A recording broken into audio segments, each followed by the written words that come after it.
Good morning. Welcome into Hurrdat Sports Radio, AM 590, ESPN Omaha, ESPN Tri-Cities. That's DB. I'm Ravi Lulla here on the Pillar Exterior stage. What's up, DB? Hi, how we doing? We're doing all right. Good. We out here? We just out here. Oh, you sound like the kids. We out here. I'm trying to stay hip, Like this morning, like my daughter calling me bro. How'd that go over? Nah, about as well as you would imagine. But I know what it is. Like she's she loves library and she's been checking out all these books and stuff and she decided to come home last Thursday or Friday with a WWE book. Okay. No, wrestling. Yeah, no, I know. What else? I mean, yeah. It's Zoe. Yeah, WWE. Yeah, it's funny. It's like a thick kind of encyclopedia paperback. Okay. All these stars and stuff. And so she has some OCD tendencies. Okay. I'm sure that she got that from. Probably comes by that, honestly. So she has an older brother that loves the WWE. Okay. So last night, we had to stay, obviously, because what else would we be doing? We meet. The players got out at like 4:30 or whatever after conditioning, and so I come home about 6:25. Okay. On an off day. Well, yeah, it's a nice short off day. And they're in his room watching wrestling on YouTube. Oh, you didn't know? Door closed, the whole nine. I can hear him carrying on. So I think she's in this little, like, I'm cool phase. Yeah. So I hear this, and I'm running her bath water, and I'm brushing my teeth. I'm on my way out. She's on her way in. She said, "Good morning, bro."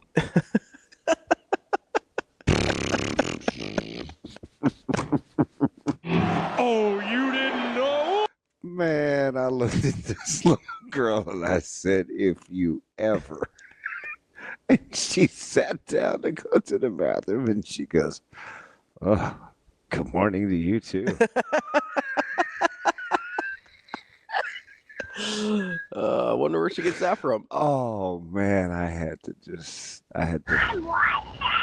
to walk away and laugh. Take a minute, just take a lap. Yeah, she's good morning, bro. I'm like, you've been listening to your brother on his headsets too long. That'll get you choked out. Oh, man. So we're good, man. It's one of those. Yeah, watched a ton of TV in the middle of the night last night. Yeah? Instead of, sleeping or anything like that? Man, I'm on this deal, so my body was up. And watched some bad basketball. Okay. I watched some even worse football. That was bad football. Tried to find an episode of Dr. Phil because I went down Yeah, he's on my algorithm. So then I was curious to see what the rest of the episode was like. So that was dumb. And then that's about it. I know, man. I can't help it. I didn't expect a Dr. Phil rabbit hole this morning, I'm going to be honest with you. No, me neither. But I didn't have that on the bingo card. For whatever the reason, I had to, I'm getting ready to. I haven't done it yet. I'm going to reset my algorithm. Yeah?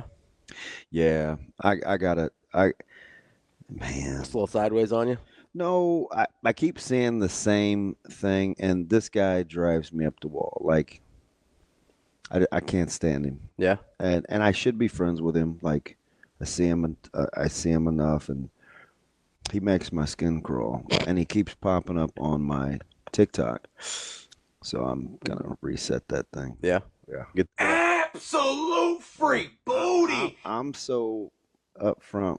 I told him I may come across a certain way when you see me. Mm-hmm. It's real. Yeah, that's how it is. Yeah. 100%. 100%. I don't see that many people I know on my algorithm. Make it so bad. This dude used to play, so yeah, it's even. I can't stand it. Just can't do it. Came fake. Yeah. No. Well, I mean, it's probably better for your energy to not and, fake and it. he's familiar with me, and I am him, so he knows I am 100% serious. Just all the way out. You know I get it. Yeah, I do. Yeah, so I mean, outside of that, reset this bad boy. I'm worried about some of my recipes.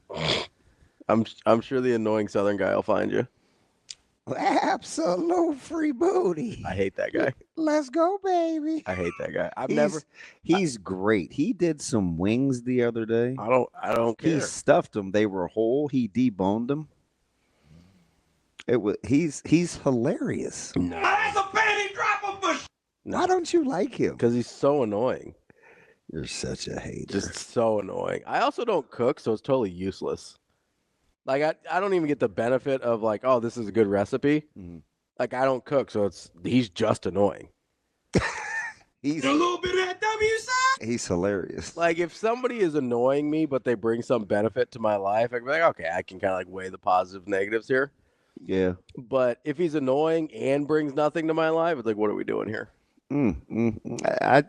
But some of the recipes though, I don't cook. I learned from a couple of other guys. This guy Meat Dad, like how to, like I can get rid of bones pretty quick too. Yeah. And I finally got a filleting knife. So I mean, it's the small things in life, Ravi. The small things. You worry about boats and sailing and capris and you know. I don't wear capris. I worry about feeding my family. Yeah, that's what we're on. Listen, you made some choices, I made other choices. Hey, but I'm not sore though. That's good. No, you remember I thought I was, yeah. yeah, I was fine. That's good. Yeah. I didn't know if you got far enough around on the old injection there. Yeah. You look like you got a little hippie. It was. Yeah. It was in the wrong spot. But It's all right, though.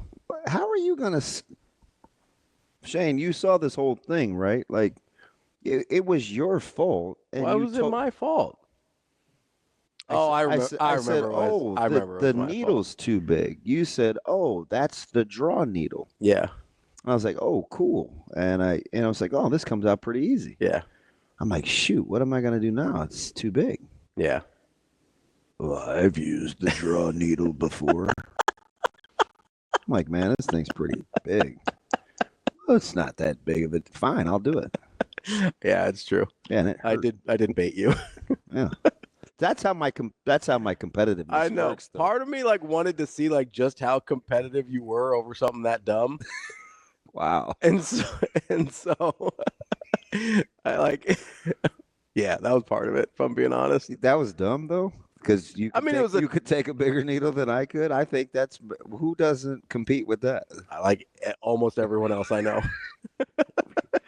Yeah, whatever.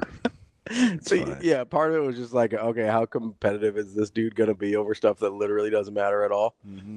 And yeah, so I found a little gauge there. I have issues. It's all right. Hey, you guys, you can't just turn that on and off. Like if you're competitive, you're competitive. You know? Yeah. Like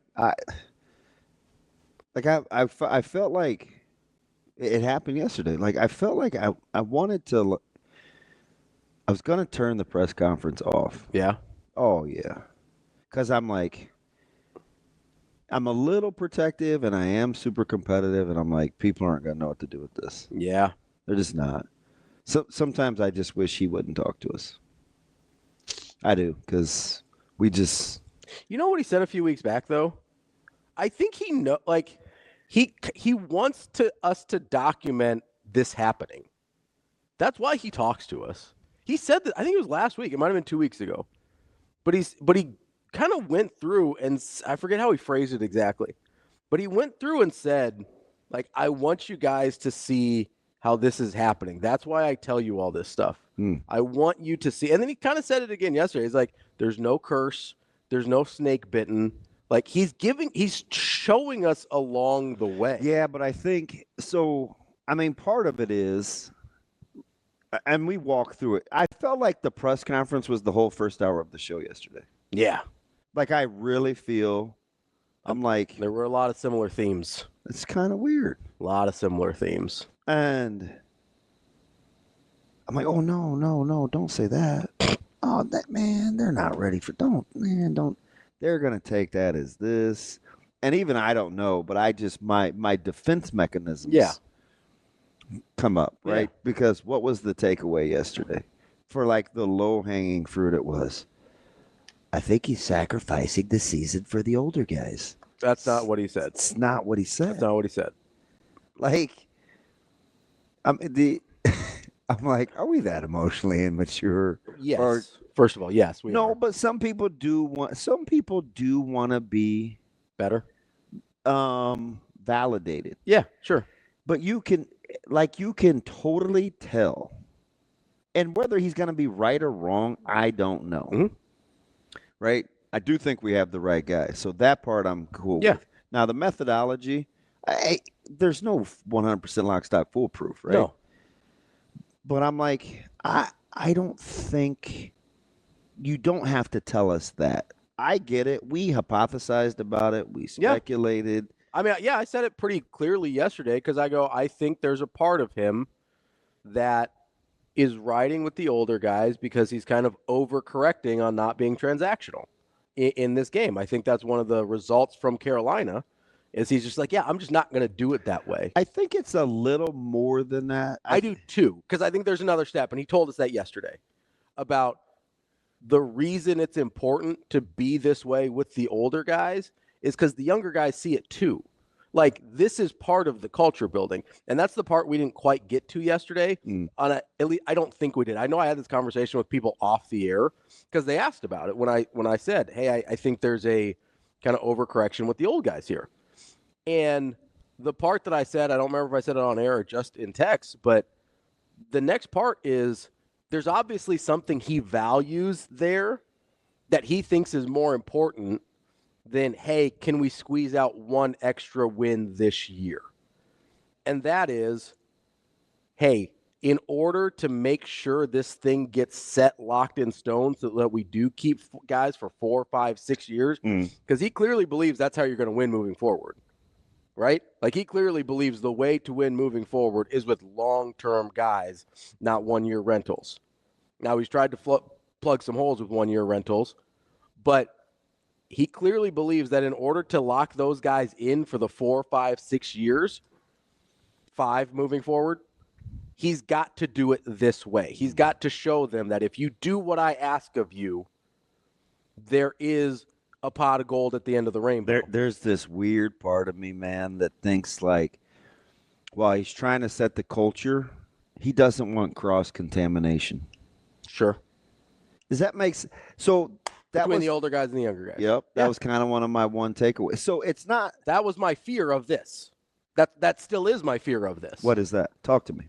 That instead of getting, because I've said this, I'm worried that there's too much losing DNA in some of these older guys, and it's not their fault necessarily, but they've been through nothing but losing, right? That's hard. So you don't think he doesn't want to have them help these guys out? Got to go. You made your bed, lying it. No, I'm afraid that some of those, like, losing's contagious. Winning's contagious too, but losing's contagious. My concern is that it's not the culture that will be contagious. It'll be the losing.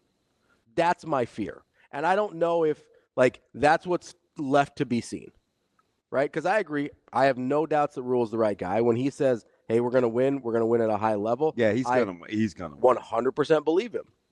I do worry that it might take longer than it has to. Yeah, maybe. Because some of the losing could be contagious. Now, if you're recruiting the right kids, if you're recruiting the highly competitive kids and it won't be, right? They probably immunized themselves to a certain degree of the losing now being contagious. So here, okay, yes, but you do. That was my plea yesterday, kind of, and it's late in the season. Mm-hmm. But that was my plea yesterday for the Emma Johnsons, the Janarian Bonners, the Jalen Lloyds of the world, because you don't want that to bleed into those guys, even though, like, EJ's been around. Yeah. Right?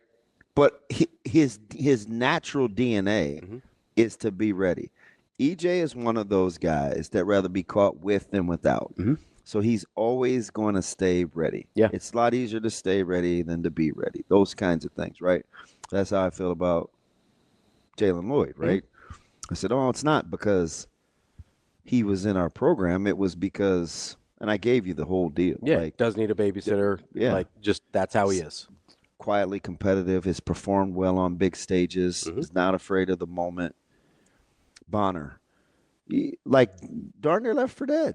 Yeah. He went from a guy a year and a half ago that was like this do-everything utility guy to I can barely get reps. Totally forgotten about it. And I could see this coming because I asked you 5 games ago. I said, hey, whose participation play chart did I ask you about? Bonner's. Bonner, yeah. Yeah. Bonner. And he's like, oh, yeah, it was 4 plays. I'm like, nah, ain't going to work. Yeah.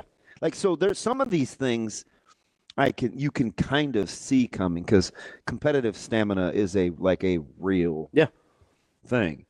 But I kind of wondered last night or yesterday. This isn't a deal where I didn't hear.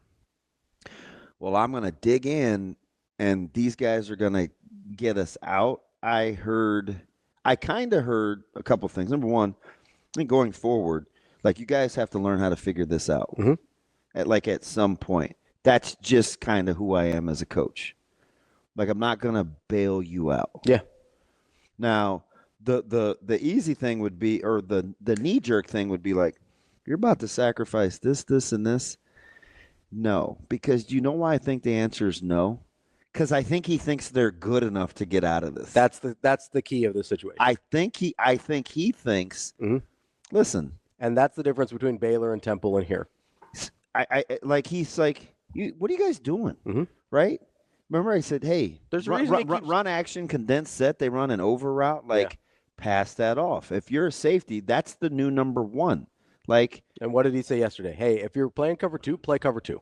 Or 3. If you're playing cover 3, play cover 3. Don't go do your own thing. That's the second time in a season and a half that Nebraska was in cover 3. So this is not for the whole Cooper versus Butler guy because there are clearly 2 different coaches. Yeah. The 3rd and 17 that Nebraska gave up against Maryland last year, what coverage did I tell you they were playing? Cover 3. Cover 3.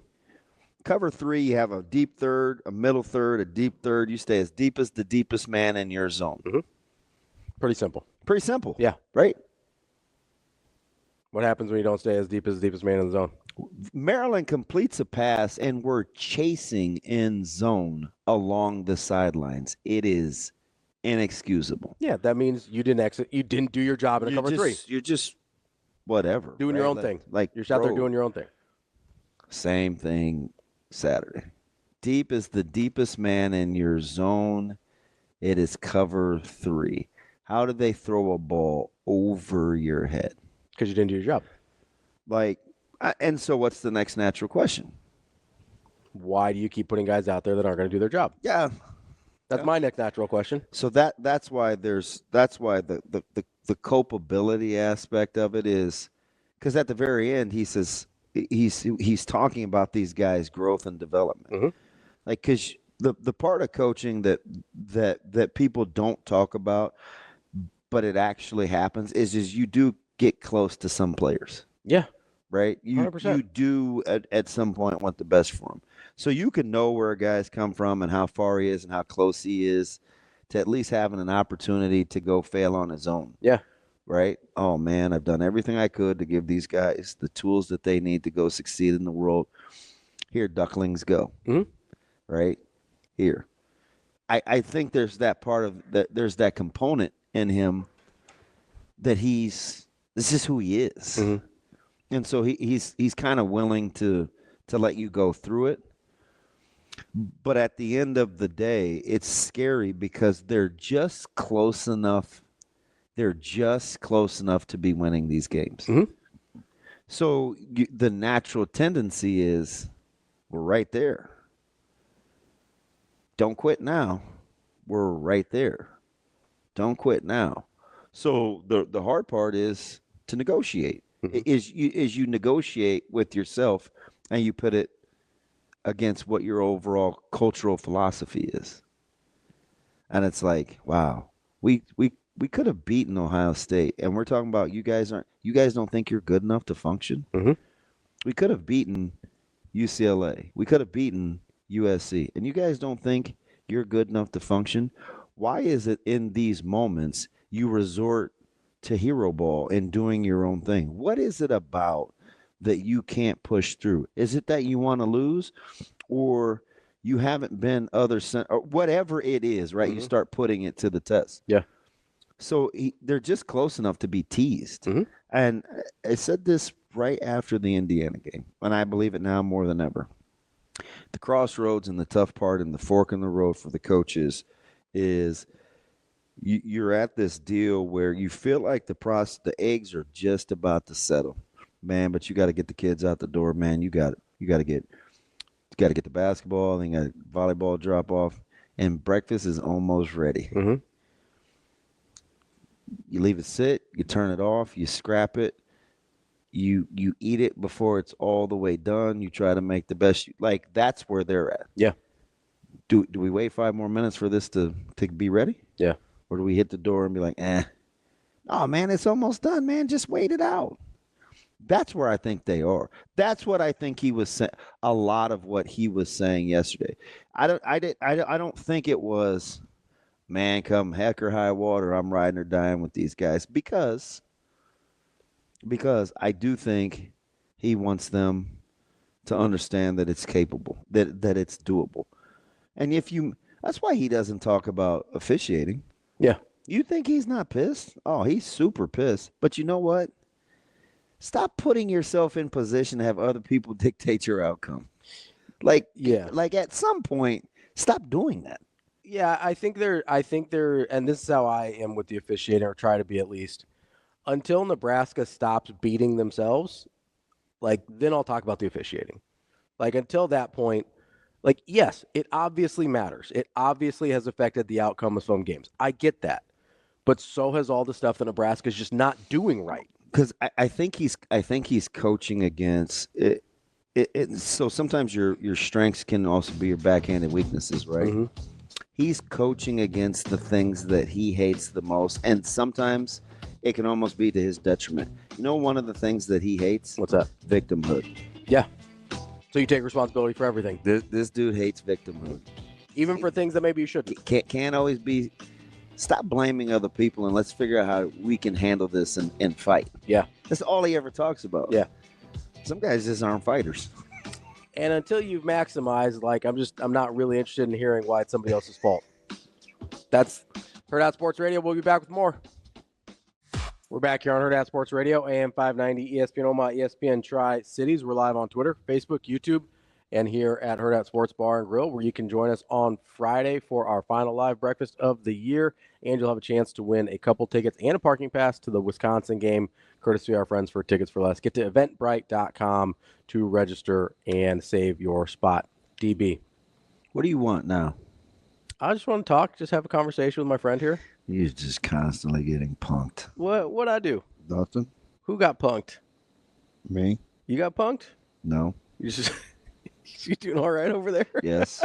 Seem a little distracted by your own shirt. A little bit? Yep. You're trying to figure if that's embroidered or like an iron-on? No, I was just thinking about what he said. Yeah. Which part? Well, I want to know what he said. He probably, you know what I imagine he said to Jamari and Marquise? What's that? We'll see. We'll see. I mean, it's tough. We'll talk about it. Because, I mean, he talked about it later, but that roster limit's tough. Yeah, that's a separate conversation. Don't get me distracted. I was surprised he took that time as his stance. Yeah. Like, I mean, I think to him, they're all related. I think to him, it's woven together. Yeah, probably. Yeah. Like, that's how I took it. Yeah. Because I think he cares about the walk-ons in the same way that he cares about the guys that are fifth, sixth-year guys, in the sense that they've sacrificed things for this program. Yeah. Now, they're different things, right? He's coaching against his personality. Yeah, like Grant Buda sacrificed different things than Ty Robinson did, right? But they both not against his personality. That's part of his personality because of his. He's going to have his to background. Kind of work against his own personality once these roster limits come in, right? Yeah. Because, like Grant Buda sacrificed different thing than Ty Robinson, but they both represent kind of the same thing of being willing to sacrifice because you love the University of Nebraska, right? So I think to him they are interconnected in a way that I thought it made sense in the moment yesterday, but I was surprised that he called this one of the biggest coaching weeks of his life. Yeah, well, hasn't everybody else? Yeah. Like, everybody in my sphere of influence says, like, this is must win. Yeah, I mean, you're probably not wrong there. I didn't say it. No, I mean, in terms of the general consensus of how people feel. Well, how do you, like... I haven't heard like, it put in those terms. Yes or no? Do I think it's must win? Is that what you're asking? Yes. Well. Or I didn't know if you were saying if that's what I thought or if I had heard other people in my sphere of influence say that. Because I haven't heard it put in that terms. I've heard it put in like, oh man, if they don't get this one, ... whatever the end of that sentence is. Like, I'm going to be concerned, or I'm going to be disappointed, or I'm going to start having bigger questions, or whatever, right? Which means you already have those questions. You're not. Yeah, you read Josh's deal. You're not willing to say them out loud yet. Josh is probably not on wrong. YouTube. What Josh said is probably what I feel. I'll go 65% of I think the fan base is. I remain confident Rhule could get this right, but I don't see how this season can't give you at least a little doubt for the future, especially if they finish 5-7. Probably 75%. Yeah, I would say so. Yeah. I don't personally feel like it's a must-win. Okay. Just because in terms of the long-term projection of Rhule's time here, I don't think it is. I think it makes it a dramatically more comfortable offseason. Yeah. But I don't think it's a must-win. Like, I don't think this team develops differently necessarily whether they win on Saturday or not.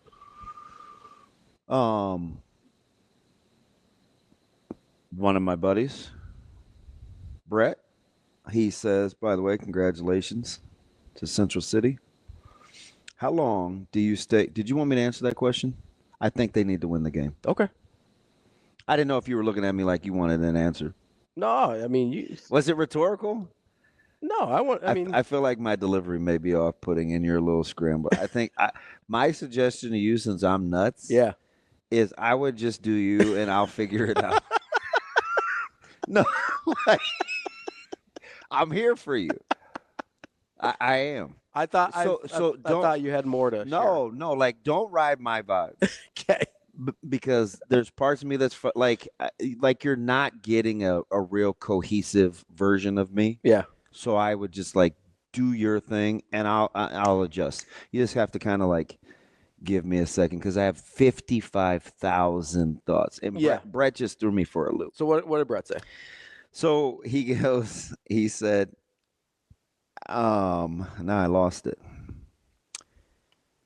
Oh, he goes, how long do you stay with upperclassmen making mistakes until you start making younger players frustrated?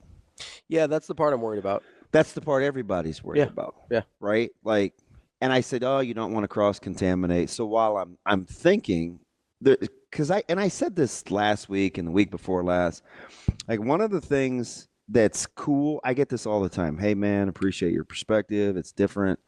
It's this. Sometimes it's a dad. Sometimes it's a coach. Sometimes it's a former player. You know what it always is? What's that? It's always, I'm always going to be a dad. Mm-hmm. So there are days that I have to fight that, right? And you have to like totally trust. So as much as I rally for Coach Rhule being who he said he's going to be and championing what he's after, I have to put that to the test daily because I have to be like, okay, this is a decision that he made. Mm-hmm. We all in still? Yeah. Yeah, he's all in. Yeah. He's all in. He think they probably won't give him to us as an interview, and I'm not going to supersede it. Like, I think I could talk to my kid anytime I want to, but I'd have to say, hey, Keith, can we grab Caleb? You're trying to be respectful of the process. But I know what he would say. Yeah. He would say, I feel like we're in good hands with Coach Rhule as long as ... And he would fill in the blanks. What I think to Brett's question is, how long before you lose the young guys? That's why you have those guys over for dinner. That's why you have the relationships that you build. Because you pull those guys to the side, right? You have to have a sense of urgency in terms of what you feel. You have to talk to the Quinn Clarks. Coincidentally, he traveled. Yeah. Shocker. Yeah. You have to talk to the Keelan Smiths. You have to talk to the Braylon Prudes, the Ben, like the Amari Calebs, Sanders, the Donovan Jones, the Donovan, right? the right? Amari Sanders. Yeah. So they know that. Yeah. And that goes a long way. Like, just it's huge. The communication goes a long way. It also keeps me at bay. So here, let me ask you this. Let me ask you this about Is the this another hard question? Go ahead, go. Probably, yeah. Thanks for nothing, Brett. And by the way, he could just pick up the phone and call Caleb. Okay? Yeah, he could. Here's my question, though. That's who I spend the majority of my time with. Because I do think that's a reasonable question. It's fair. But he's right. Here's the other thing. We look at it as games are the only thing that matters, right? Because we're fans. That's all. As fans, people from the outside. Correct. Because that's the only thing we see. Correct. Right? Is it possible? Because Coach Rhule said this a lot, and I don't know that we believe him, but he said a lot like, hey, everything looks good during the week. And if I believe him, then do the young guys know it's like, hey, we get our butt whoops 5 out of the 6 days of the week? Or not our butts whooped, but they're better than we are 5 days out of the week. So at least they can see, like, Coach Rhule is going to say, hey, you have to be good every day, not just Saturday. I don't want to betray those guys' confidence as young players talk. But I think they're okay because of Monday through Friday. Yeah. I feel like that's kind of what I'm getting at. I'm kind of validating you, unfortunately. I know you love that. Like, if you see all those older guys being like, oh, man, they are actually really good. They do some things we're not ready to do yet. Yeah, they do know that. Then they know, and that goes a long way in not losing that group. We'll be back with more Hurrdat Sports Radio. Welcome back to Hurrdat Sports Radio, AM 590, ESPN Omaha, ESPN Tri-Cities. That's DB. I'm Ravi Lulla. We are joined now by Matt Lepay, the play-by-play voice of the University of Wisconsin. Matt, how are you this morning? I'm doing well. How are you guys doing? Golden voice. What is hot? So it's like 6 degrees of separation. Matt, I was dying to talk to you with our producer, right? I do our color with Sharpie, and he's done it for so long, as have you, and you get so connected to the program. Sometimes it's hard for and I played there, so it's doubly hard to separate your feelings of what once was, what you're watching unfold, and then this whole thing happens. When you listen to Coach Fickell talk, is there this part of you that understands exactly what he's trying to say, even though it may not mesh or coalesce or with either the fan base, the Wisconsin way, both? Like, can you understand from a humanistic standpoint what Coach Fickell is trying to say and do? Yeah, I can, Damon. It's interesting to hear you there because, Greg and I, we're attached to the teams, but my broadcast partner is Mark Tauscher, who played here and played, and you hear him go, oh my God, during the course of the game. You guys live it, right? I'm an observer. You guys are the players, and just riding that roller coaster.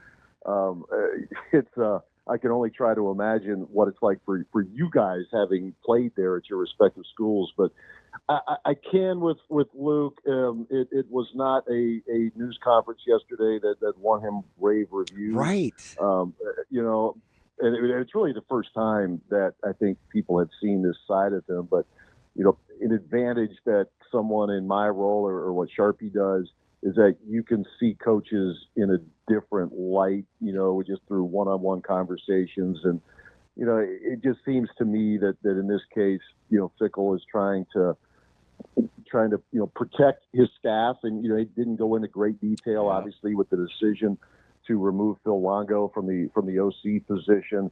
But you could tell there's a little protective shield out there. Could the messaging have been delivered in a better fashion? Sure. But I think, as you say, from a humanistic point of view, I get what he was trying to do. The execution of it could have been better, but I certainly understand where he's trying to protect his team first and foremost, but maybe throw a little shield over the staff here for these final 2 games. Yeah. Matt, is there something about Luke Fickell either in yesterday in his press conference or kind of over the course of the last 2 years that's sort of drawing the particular ire of Wisconsin fans? Because as I listen to that, I hear something, I go, oh, that kind of raises my eyebrows a little bit, but I'm obviously not in it and not a Wisconsin fan. So I'm curious if there's something that you've noticed that kind of comes up over and over again. It's like, I kind of wish this or that was different. I think it's more of I'll give you more of a general answer, and I think you guys could probably relate to it down there as well. Paul Chryst is a beloved figure here. Jim Leonard is a beloved figure here. They're no longer on the staff. With the new group, there was a lot of bells and whistles, a lot of, as you would expect in any kind of a coaching change, particularly one where, in the case of Luke Fickell, that was a big time get, much like Matt Rhule with the Huskers. I mean, guys whose resumes are really good, and they're 5-5. And the best they could be, if you're going to need some help here, but the best they could be is 7-5, which is what they were last year. And fans, we all know how it works. Fans expect more. The offense has been spinning its wheels for, quite frankly, 5 years now, and all the pomp and circumstance over the air raid and all of this, it has not gotten better.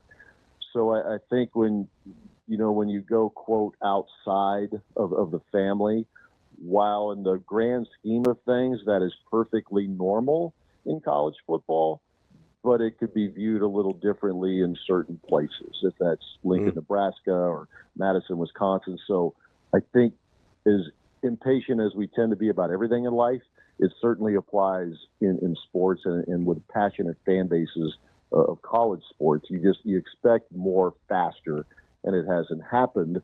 And that has people, almost no matter what you say as a head coach right now, it's probably not going to be good enough for fans. And I get it. That's the golden voice of the play-by-play of Matt Lepay, in Madison, Wisconsin. Matt, let me ask you this, because we kind of, it was funny early, but not so much now. You went through the ebb and flows of the start to the season, then the middle of the season. We talked to a lot of your guys from either 24/7 Sports or in the media, and the vibe was different. It went from, we're not sure, to, oh my gosh, we've got a little bit of momentum, to now we've got a new offensive coordinator. How much of the struggle or the pill that's hard to swallow is the fact that it has been so inconsistent, and Madison just isn't used to hope, right? You usually know exactly what you're going to get. Now this is more, I hope that this works. I have faith that this may work. And it goes against everything that Madison has represented in that university. Yeah, the big thing you hear around here, and the concern, the complaint, is that this is an offense without an identity. For better or for worse, ever since Barry Alvarez arrived, there was an identity to the program. It was going to run the ball. It was going to stop the run. And as Barry would say, you take a couple shots, but it, wasn't a big advocate of a wide open passing attack. But you knew who they were. To be honest, there were years that didn't go very well. There was a stretch in the early 2000s. How about this one? In the early 2000s, there was a stretch where Wisconsin went 13-19 in the Big Ten, 4-year stretch. That was back when you played eight-game conference seasons. But they turned it around, got better again, and the bowl streak started in 2002. And at the moment, it is still in existence. And right now, with what they've tried to do offensively, they have consistency, as you said. That has been lacking. This team has struggled in a lot of games to stop the run. But the one thing I try to go back to, fellas, with this team, going into the year, most of us on the outside thought there was a very real possibility that Wisconsin could end up with a very similar record to a year ago, but actually be a better team because of the schedule it's faced. It's played 3 top 5 teams, 3. And they haven't won any of them. What has fans frustrated, though, is maybe the way in which they have lost these games. Like early in the year when, we go out to USC and for the life of me, I don't know how they're only 5-5. You guys just saw them. Isn't that incredible? The talent, unbelievable. I mean, the talent on that team. But Wisconsin goes out there and leads 21-10 at the half, and then can't score in the second half. They make enough mistakes to lose. And you know the Penn State game, it's 1 point in the fourth quarter. Defense wears down. Offense can't sustain any possession. And then this past Saturday against an Oregon team that was right to be beaten, it did. Dylan Gabriel, tip your cap.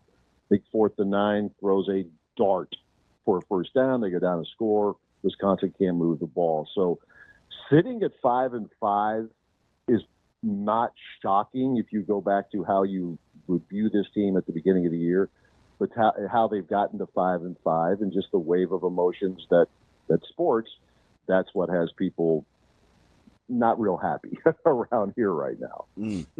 Matt, I'm curious, because you brought up this identity thing with the offense and kind of that was the undoing of Phil Longo. I do wonder at a place, because we sort of saw this at Nebraska too, right? Where you go from such a hard-nosed identity with a previous highly successful regime or multiple regimes to something that's just kind of fundamentally different, whether it's air raid concepts or West Coast concepts or whatever. Like, how much of it has to do not so much with a lack of identity, but the identity that was chosen? I think probably both, maybe a little more of the latter, but let's be honest. We've had this running joke with people up here, and it goes back to basketball for like 30 years. Just, run the plays that work. If they're going to go, if they're going to go spread it out, and your quarterback's throwing for 300 and 3 touchdowns every week and no picks. Oh, I love it. This is great. Like whatever you're doing, just make sure it works. Because again, if we want to even count the COVID year as a year, which I guess we did, we kept score. From 20, they weren't productive offensively. 2021, against the better teams, they really couldn't score, and that was with a different identity. 2022, not so good either. That wasn't working either. The identity thing it's an easy deal to fall back on with Wisconsin, but there have been stretches where that identity hasn't worked really well either. But the frustrating part, because we up here in the upper Midwest, we like to get the big dudes on the offensive line and just grind it out. And it's 2nd and 4, 3rd and 1, first down, move the sticks, do it again, possess the ball for 35 minutes a game, and you win it 21-10. And everybody was good with that. That's a little harder to do these days, and I think that's been demonstrated at Wisconsin. So, the identity is the easy thing to fall back on, but the fact is a frustration that no matter what they're trying, it's not working consistently. This team this decade is averaging 25 points a game. You ain't competing for much when you're averaging 25 points a game. That's Matt Lepay. Fantastic. Looking forward to seeing you on Saturday, Matt. Looking forward to it. You guys take care. Appreciate it. That's Matt Lepay, play-by-play voice of Wisconsin. Would you rather be Nebraska or Wisconsin? Let's answer that coming up next here on Hurrdat Sports Radio. Kicking off hour number 2 here on Hurrdat Sports Radio, AM 590, ESPN Omaha, ESPN Tri-Cities. That's DB. I'm Ravi Lulla. What's up, DB? You're pointing at me like you want to say something. But, you got to do your thing. Like, so part of that is just, like, kind of going with it. It doesn't have to be, like, right now. Wow. So, I'm listening to this, and I wanted to ask Matt. I'm going to ask him Saturday because he's a class act. And I wonder if in 2024, going into, like, 2025, 26, college football and coaching in general, because we've seen a lot of these old heads kind of leave sports, and like the younger generation will say, hey, it was cool for you to get your money. Now when players can't get there, like there's all these varying opinions, right? And I wonder what the mix is, what's the right balance of not necessarily being substance over style or style over substance, but can you be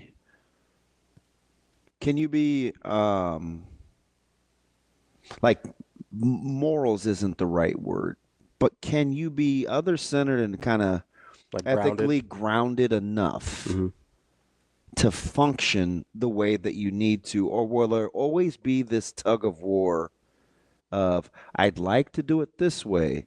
Unfortunately, I'm just not able to. Because I'm telling you, sure as I'm sitting here, Coach Rhule has it in him to tell you to GTFO, right? Just get the flip out of here. Yeah. Like, but it doesn't sit well with his soul. Like, will he always be in that kind of internal conflict? Fickell's a lot the same way. Lincoln Riley is a lot the other way. So which of a mix and match is it that gets you to be able to function in college athletics? Because T-Mac asked a question. Part of the reason I like talking to him all the time is he just thinks about things on a different level, right? And we don't want to hear it sometimes. It's like a fan base or in the media because it's so results oriented and we rather write about people's contract buyouts and stir up drama. And we got some of these idiots that subscribe to and make sure you stay tuned and gut react. Like it's just noise, right? But at the end of the day, like there's like this actual real job to do. You got coach kids, and you got to get you're trying to turn some young men into more men as long as you have them in multiple facets real time, right? But you do get graded at the bottom line. So some of us just want to fast forward and say, hey, what the grade is. Some of us are like, oh man, I like the strategy, but shoot, man, you need to be a better student. Or, oh man, you've come so far. Good job. Like there's all these different opinions. And T-Mac asked a question that I think is legit. He said, the only takeaway for me from Rhule's presser is a question. In your opinion, is Rhule comfortable with the new direction of college football? I know he's a detailed coach and super competitive, but he has he's been a little away from the college game and has never dealt with a big-time college football program. I would argue that NU is a bigger job than his Panthers gig.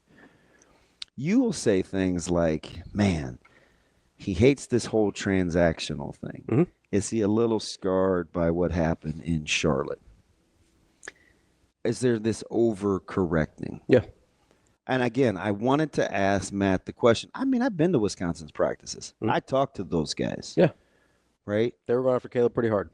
Oh, yeah. So, Yeah. So you guys are familiar. So philosophically, there are some similarities. Yeah. There's a reason there was some overlap, allegedly, in the job search. Yeah. Right? Similar programs in terms of stylistically what they want to be. I just because I heard he's fighting some cold hard truths versus the essence of who he is. Rhule or Fickell? Rhule. Okay. Right? I mean, what do you think he wants to say to Jamari and Marquise? Are they two different answers? Are they the same answer? Or like it depends on which world of college football we're living in. If we're living in the one that has 105 roster limit, they might be different answers. And that, I think, works against what he wants. It works against who he is. Right? Because but you're probably right. But he is also the same guy that will back channel with some of his coaches or he himself to pull young guys in or get them together to thinsulate or to protect what may be coming down the pipe or what's currently happening because he's still invested. Yeah. So like the dichotomy, I think it's fascinating. Well, I mean, you want to give the keys to Dylan Raiola. You want to.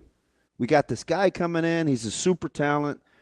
Hey, for the time being, here's the full playbook. Hey, go, man. We got you. Let's ride. The reality of it is shoot. Should I have done that? We maybe gave him too much too soon. That I normally would not do that. That is not my style. It is not my personality trait as a head coach. But maybe I feel like I had to pull this off originally. And then you go back and this is my opinion. And I would tell you if I talked to him about this because I haven't. I just wonder out loud when I watch this whole thing unfold. So, and does a new set of eyes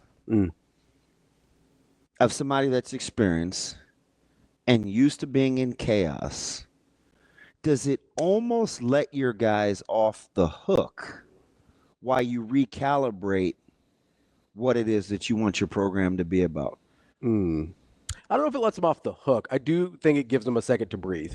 Like it gives them a little bit of space to breathe, right? Because I think there's still some responsibility and accountability there. So I don't think letting them off the hook is the way I would phrase it.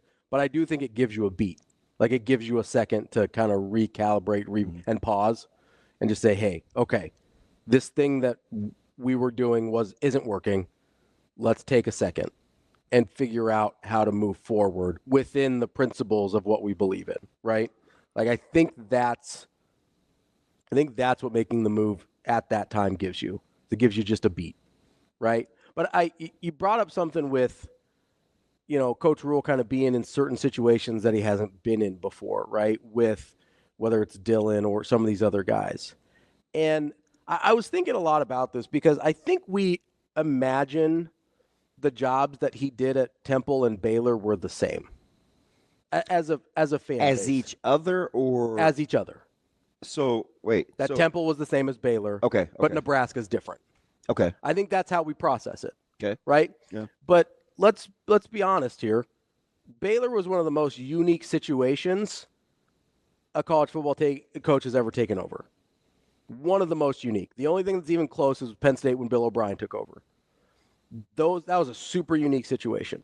Temple is a much different situation than Baylor is a much different situation than Nebraska. I think we have this, at least I Baylor, found, there wasn't going to be much pressure because anything was better. Yes, than and you were what they had, so you get to do what you want. And you were coming out of this toxic wasteland. Yeah. Like it was Chernobyl, like it was radioactive. Gotcha. Yeah. Right? I'm vibing. So go ahead. I think that and I think I've sort of fallen into this a little bit myself without even realizing it, it's like, oh, he had this certain blueprint, and that blueprint worked for Temple and Baylor. And now he has to tweak the blueprint to work at Nebraska, where I think it's more likely and more accurate that Temple was one blueprint. He got in there. He figured out what he needed to do. He found a way to be successful. Okay? Then he goes to Baylor. He saw what was there, figured out what he needed to do, and then was able to be successful. I don't think there was a blueprint from Temple to Baylor that was similar in the sense outside of his core of who he is. The question that I asked him at the 50-yard line, I'm like, if in fact you're a lifelong learner, how do you keep from falling into I've done this before? Because he hasn't done this before. I think that's part of it. That's just the only way I could say.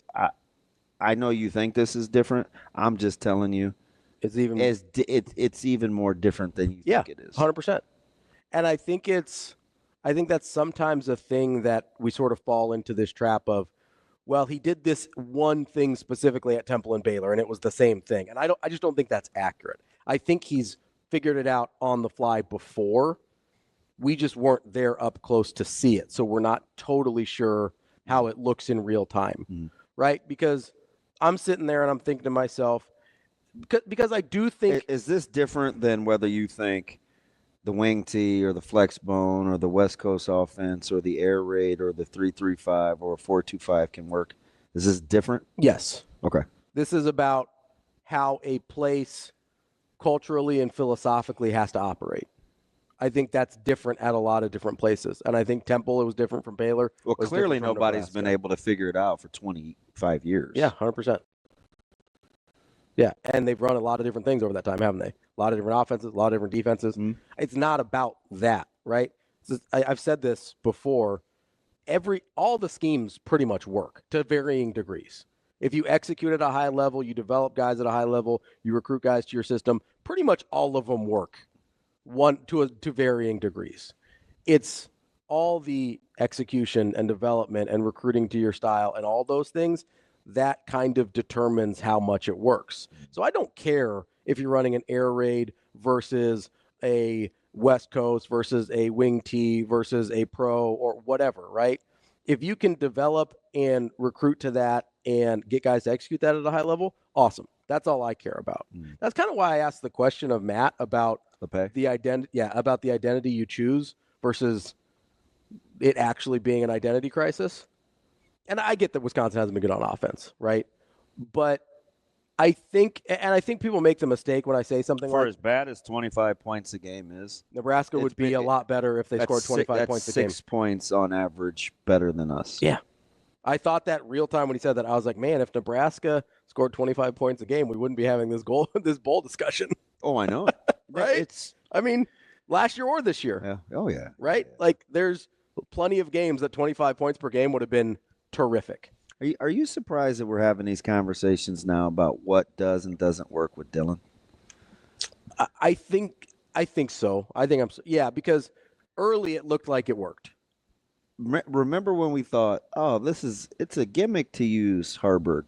Now it's wow, we're not using Harburg more. Harburg needs to play more. It's like, which I didn't understand it then. I don't understand it now. Well, listen, especially game planning this week. Mm-hmm.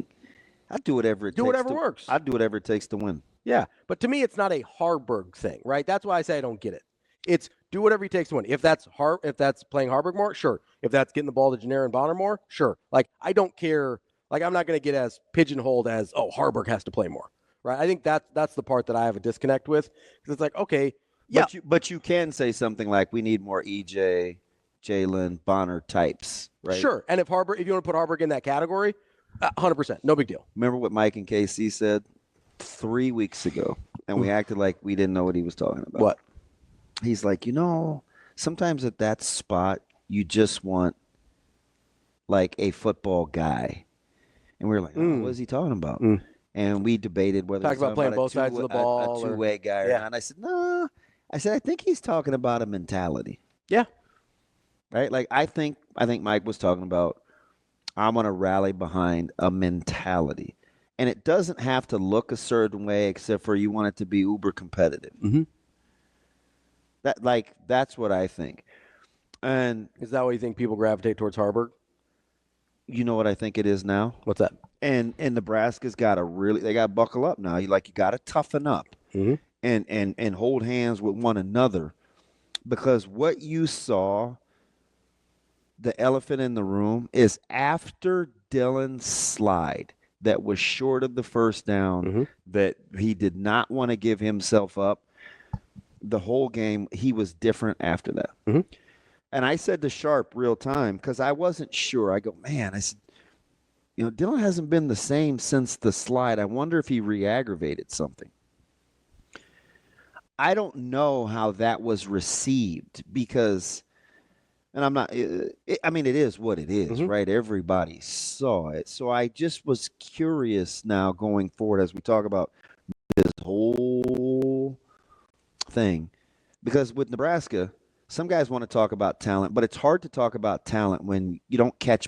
Like, am I good enough? Do I have a certain baseline enough talent to run a scheme? Yes. Okay. Yeah. Do I have a certain baseline enough talent to catch a ball that's thrown to me? You would think yes. Yes. Okay. Yep. So the talent discussion is one thing. What am I doing in the meantime while I can still generate wins? Like, that's really where the program is, and you better figure it out. It's not like you have to come up with what the problem is, because for 20 years it hasn't been the coach or the players, because they've all changed, or the scheme. They've all changed. Everything's changed. There's not a single thing. We got to figure out what the constants are over that duration. Yeah. That's the thing I don't think anybody's been able to do, right? Whether it's a coach, whether it's the players, whether it's the fan base, is identify what actually is the problem here. And I could sit here and think about it and try and speculate, but I don't think anybody actually knows. I think people have some ideas. I think they have some ideas, but until those, the issue with a problem like this is until you solve it, you don't know if you identified the problem correctly. Yeah, because you got to come out of the back end. Yeah, you got to come out the back end to know, okay, did I guess what the problem was right? or am I solving an issue that isn't really there? And I think that's what a lot of coaches over the last 20 years have done. Let's get to the phone lines here. If you want to join, 888-638-4876. Casey from Tennessee. What's going on, Casey? Yes. I just wanted to ask DB if he thinks that Dana Holgorsen will be able to get Dylan Raoul to calm down with his feet. Yeah. Sometimes it looks like he's rushing with how he's throwing, and I understand people want to compare him to Patrick Mahomes, but you notice Patrick Mahomes is throwing a lot more interceptions this year too, throwing it off balance a lot. Yeah, I appreciate that call, Casey. I think that's part of it. I think going back to fundamentals and basics is huge. Because I just think it was too much too soon, right? It's just like we gave it kind of carte blanche, and it's just not really – it just hasn't been the Nebraska way. We've got to find a way to move off of these quarterback-centric offenses that we've tried for however many years, where we just think this thing can't work unless you get the right quarterback. So I'm glad you brought that up. We got to move off of that, because I don't think it's just the quarterbacks, although I do think that's a big one. I think Nebraska football for the better part of 20 years, and I don't know if this is the problem that needs solved or if it's a symptom of it, but Nebraska for the last 20 years has been looking for a savior, right? Whether it's, I get it. Hey, yeah, that's the thing that was my number one fear with Dylan. No, same thing, but with Dylan was with Frost. I said the hero count. Yeah, I said that the savior thing isn't going to work. No, it's not. That's not real. And nobody's built to handle that. Yes, here they just aren't. Yes, everybody's tried it. Yeah, and I mean, you want to go all the way back. Everybody's tried it. Everybody. Hey, get the guy. Get the right guy. Just get the right guy. Listen, and I can say this to him because it's my guy. He just texted me Saturday. For as great as T-Phrase was, for as competitive as he was, he needed help. Not a savior. He just was. For as great as LP was, he was replaceable. Not a savior. For as incredible as Dean Steinkuhler was, there was another. For as amazing as Zach Wiegert was, there was another. Listen to all the guys you just rattled off. They were all replaced, either in their careers or directly after, right? And I think that's why, that's part of it. Like, this place is not built for a singular entity to be the guy, because it's too easy to fall into bad habits. And there's just too much, right? There's too much here for that to be realistic. And as long as you're looking for that, as if you're looking whether it's for, because that's why I hate the coach, whole player, whatever. That's why I hate who are you going to get? Yeah, like that drives me. Get somebody who's going to get it right. Do you think people look at Lance Leipold as a savior? No, that's a guy that does it right. That's a guy that knows what he's doing. You think people look at Chris Kleiman like a savior? No, it's a guy that knows what he's doing and does it right. Like, this is a dude. Like, that's what worries me about, like, a Dion, for instance. There's a lot of things that bother me about him, but wherever he was going to go, he was going to be the savior. And maybe there's certain places where he can do that, and he's built for that, and maybe that works. But guess what? Even in that micro of an example, he still has Travis and Shador, who get now most. Yeah, they split. Now they get most of the attention. Let's get to Nate here on the Hurrdat Hotline. Nate, what's going on, man? What's up, Nate? Hey, how's it going, guys? What's up, buddy? Yeah, I love your show, man. Quickly, man. I was hearing y'all talk, man, and I'm just from the outside looking in, but I don't know. It just seems like it's just too much delegation in coaching now. I don't know when the evolution started from assistant coaches to coordinators, but it's like as a head coach, you take like Matt Rhule, for example.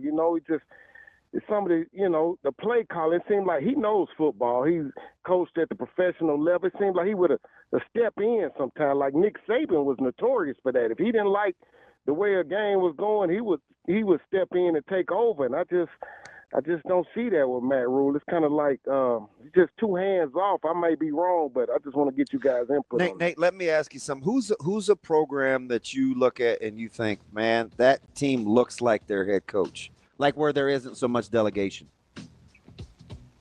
Well, I mean, it's kind of across the landscape these days. It's kind of like all the head coaches, they have these coordinators that give them a couple $1 million, and it's just like I say like Alabama probably was. Yeah, And then like I would Tennessee too. I would say Kirby and Nick, kind of their teams look like their coach's personality, right? Yeah, man. Also too though, it's like you got linebackers now that weigh 210, man. And I'm not the smartest guy in the room, but if I was an offensive coordinator, I think I would want to line up with 2 tight ends and a fullback, because I mean these players now, I don't think they could handle that, just coming downhill with a fullback and 2 tight ends. I mean, they would adapt, but I think you could, yeah. So that's just my take on it, guys, and thanks for taking my call. We'll get back to that. There's a lot in there. Appreciate it, Nate. We'll be back. More Hurrdat Sports Radio coming up next. We're halfway through the show here on Hurrdat Sports Radio, AM 590, ESPN Omaha, ESPN Tri-Cities. We're live from Hurrdat Sports Bar and Grill, and if you're on your way to work, make sure you've got your eyes focused and straight ahead. As a driver, you've got one job, that is to drive. This message from the NDOT Highway Safety Office. DB, we had a couple good calls in that last segment. Yeah. Nate brought up some interesting points. The delegation thing is tricky, right? It is. But I get what he's saying. Me too. Like, I understood clearly. Like, I mean, at the end of the day, somebody's the hammer. Yeah. Right? Cody chimed in after Nate's call. He just dropped a team that looks a lot like their coach. Mm-hmm. How much outwardly displays of delegation do we think we see from Cignetti? Not a lot. How much outward delegation did we think we saw from Harbaugh? Not a lot. Kirby Smart? Not a lot. Saban? A little more, but only on the offensive side of the ball. Is this the guy that was losing coaches every year? Yeah. Yeah, but I don't know. Maybe it's my perception of it. It seemed like he delegated the offense. Like when he hired Kiffin, it seemed like he was just like, hey, I'm gonna get some help on offense. Let me give you a guy that wins a ton. Mm-hmm. What do you?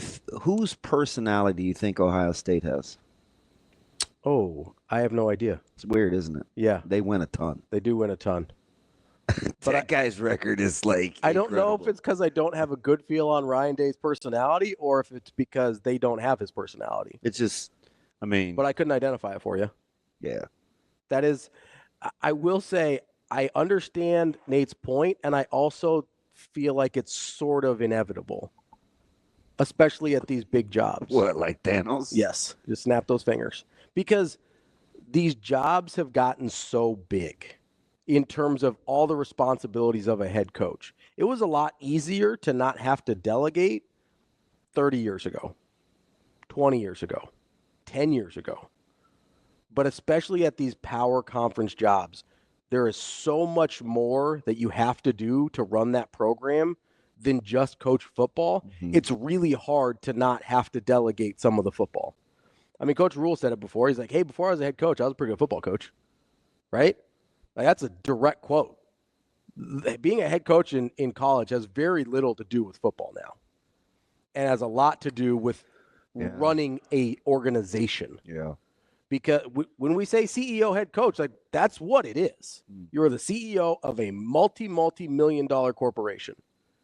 And you don't see the CEO making a ton of sales calls. I think that's part of the reason I think why you see the assistants and the Big Ten, like the staffs are incredible. Mm-hmm. I just, when we talked, like if you have weaknesses, like they're going to find them. I also from top to bottom, I think the biggest change, and it's not necessarily contrary to Nate's point, because the guys that you bring in still have to embody kind of whatever it is that you want as a coach. But you need elite level assistants.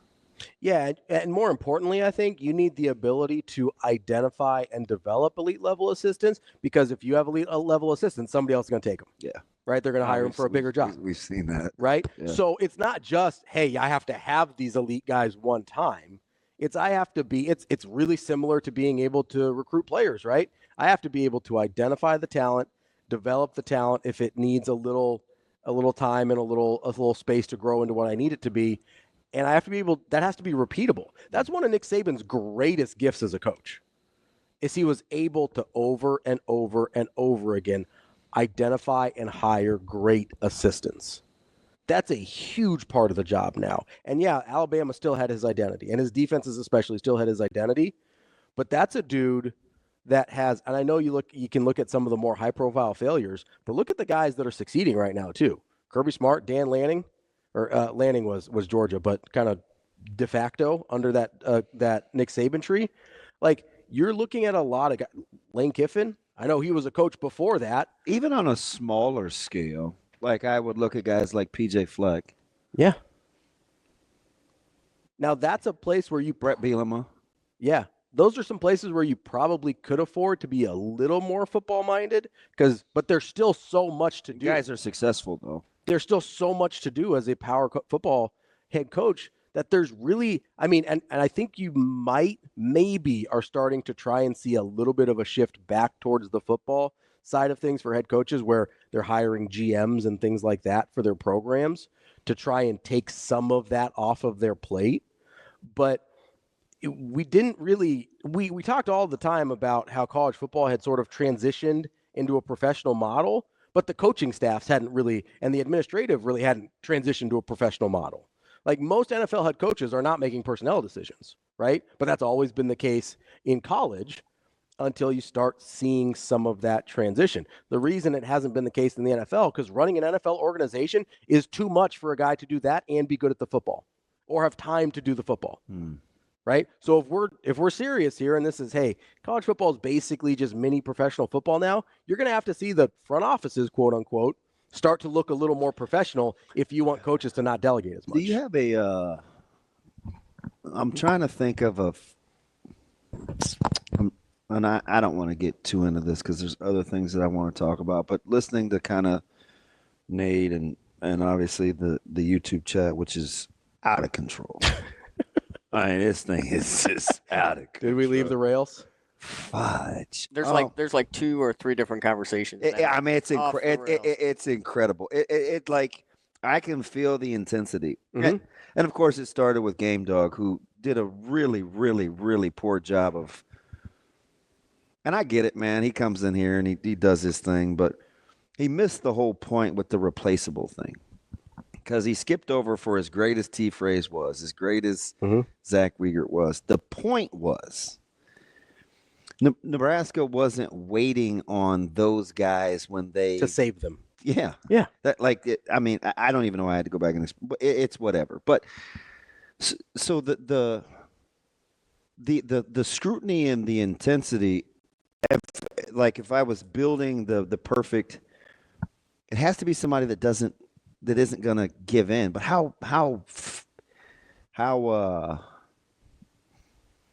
who's going to be able to withstand that over time? Well, here's the other thing, right? Is most of those guys that won't give in, that comes at a cost too, right? There's a level of like stubbornness that has to exist there that then costs you in other areas. Yeah. Right? Yeah. Oh, yeah. So you can't have it both ways. Yeah, you got to, just to protect, you have to, You have to have, okay. I wonder what would happen. Mm-hmm. I do, out loud, if we just went super transactional for the sake of winning because we could. Yeah. Would that be something that we would ride with? Would we say to a state? Yeah, would the state say, "Oh, at least we're winning"? Maybe at first, because it's been a long time. Yeah, just for the taste of it. Yeah, okay. I think at first you go, okay, I can deal with this, because I heard before Coach Rhule got hired, right? It's like, man, I'll take 5 years of Urban. Give me Urban Meyer for 5 years. I'll deal with that, because that's what you're talking about, really, is doing whatever it takes to win for whatever period of time. But like Urban Meyer's act runs thin no matter how much he wins, pretty much everywhere he's ever been. Yeah. Right? I used to ask some of my I just had this conversation Sunday. The whole Nebraska way thing used to really frustrate us. Because we didn't really know what that was. Yeah, I think that's why it's frustrating. If you don't know what it is, but it's people say it all the time. But it's still something that hangs over you, but you can't identify it. That's frustrating, no matter what it is, right? Coach Rhule said, we had an athletic director, and he went into how the programs were built, and he brought up, and I'm conflicted about this because I don't really know how I feel. I'm glad he says the word developmental, but I don't know if I still want it to be whatever his way is. Do it that way, because it's his. I mean, you know what I mean? Yeah. So because you got to own it. Yeah, because he's the one that's going to get. Because it's your name on it. Yeah, he's the one that's going to get crucified. Yeah. So it's such a fine line here between listening and receiving, and then, yeah, I don't know. I don't know. I don't know. I just think after in 20 whatever many years, I find myself saying again that this is a huge game for a program that hasn't played a ton of meaningful games. Yeah. So who is it meaningful for? Fans. Really? I mean, that's the like. fans. I really don't like. That's the part that I'm like wrestling with myself. How many big games has Nebraska played in without ever actually playing in a big game? Yeah, for a team that hasn't gotten to 500, right? This feels like a big one. Seems to be a lot of big games for. I think it's me. It might be an us problem. We've got Ken Bikoff to talk Indiana coming up next. Wrapping up hour number 2 here on Hurrdat Sports Radio, AM 590, ESPN Omaha, ESPN Tri-Cities. That's DB. I'm Ravi Lulla. We are efforting our friend Ken Bikoff from Peaks Podcast to talk a little Indiana. They've got that huge matchup coming up this weekend with Ohio State. And we talked to Will yesterday. I don't know that I'm buying that Indiana's out if they lose. That didn't sit well. Yeah, I'm still thinking about that. I'm like, they're 11-1. I don't know. So, like, I listened to like Heather Dinich. There are a lot more people than I thought.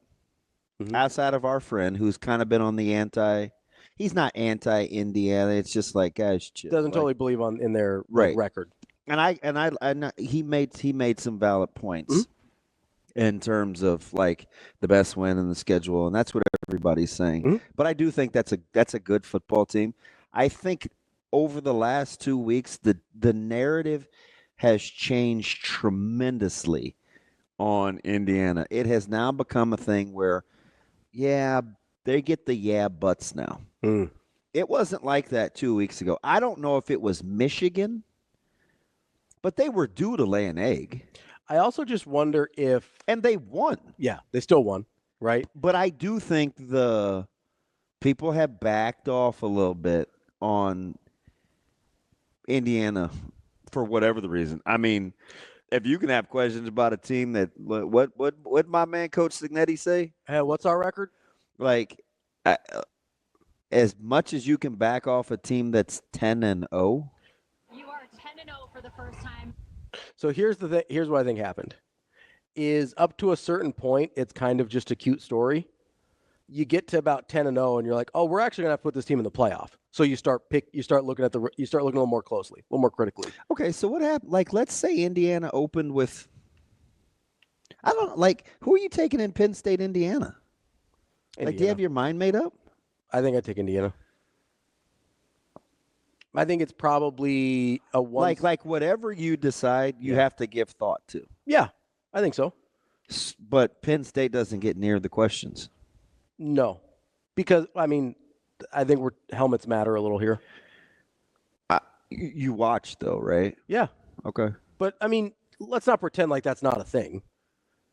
Part of what we don't think is real, and Penn State, and maybe it's not just helmets, right? But Penn State's been solid to better than that for a while now under Franklin. Indiana feels more like a flash in the pan because it's first year Kurt Signet. Like, it's sort of a whole thing this year, right?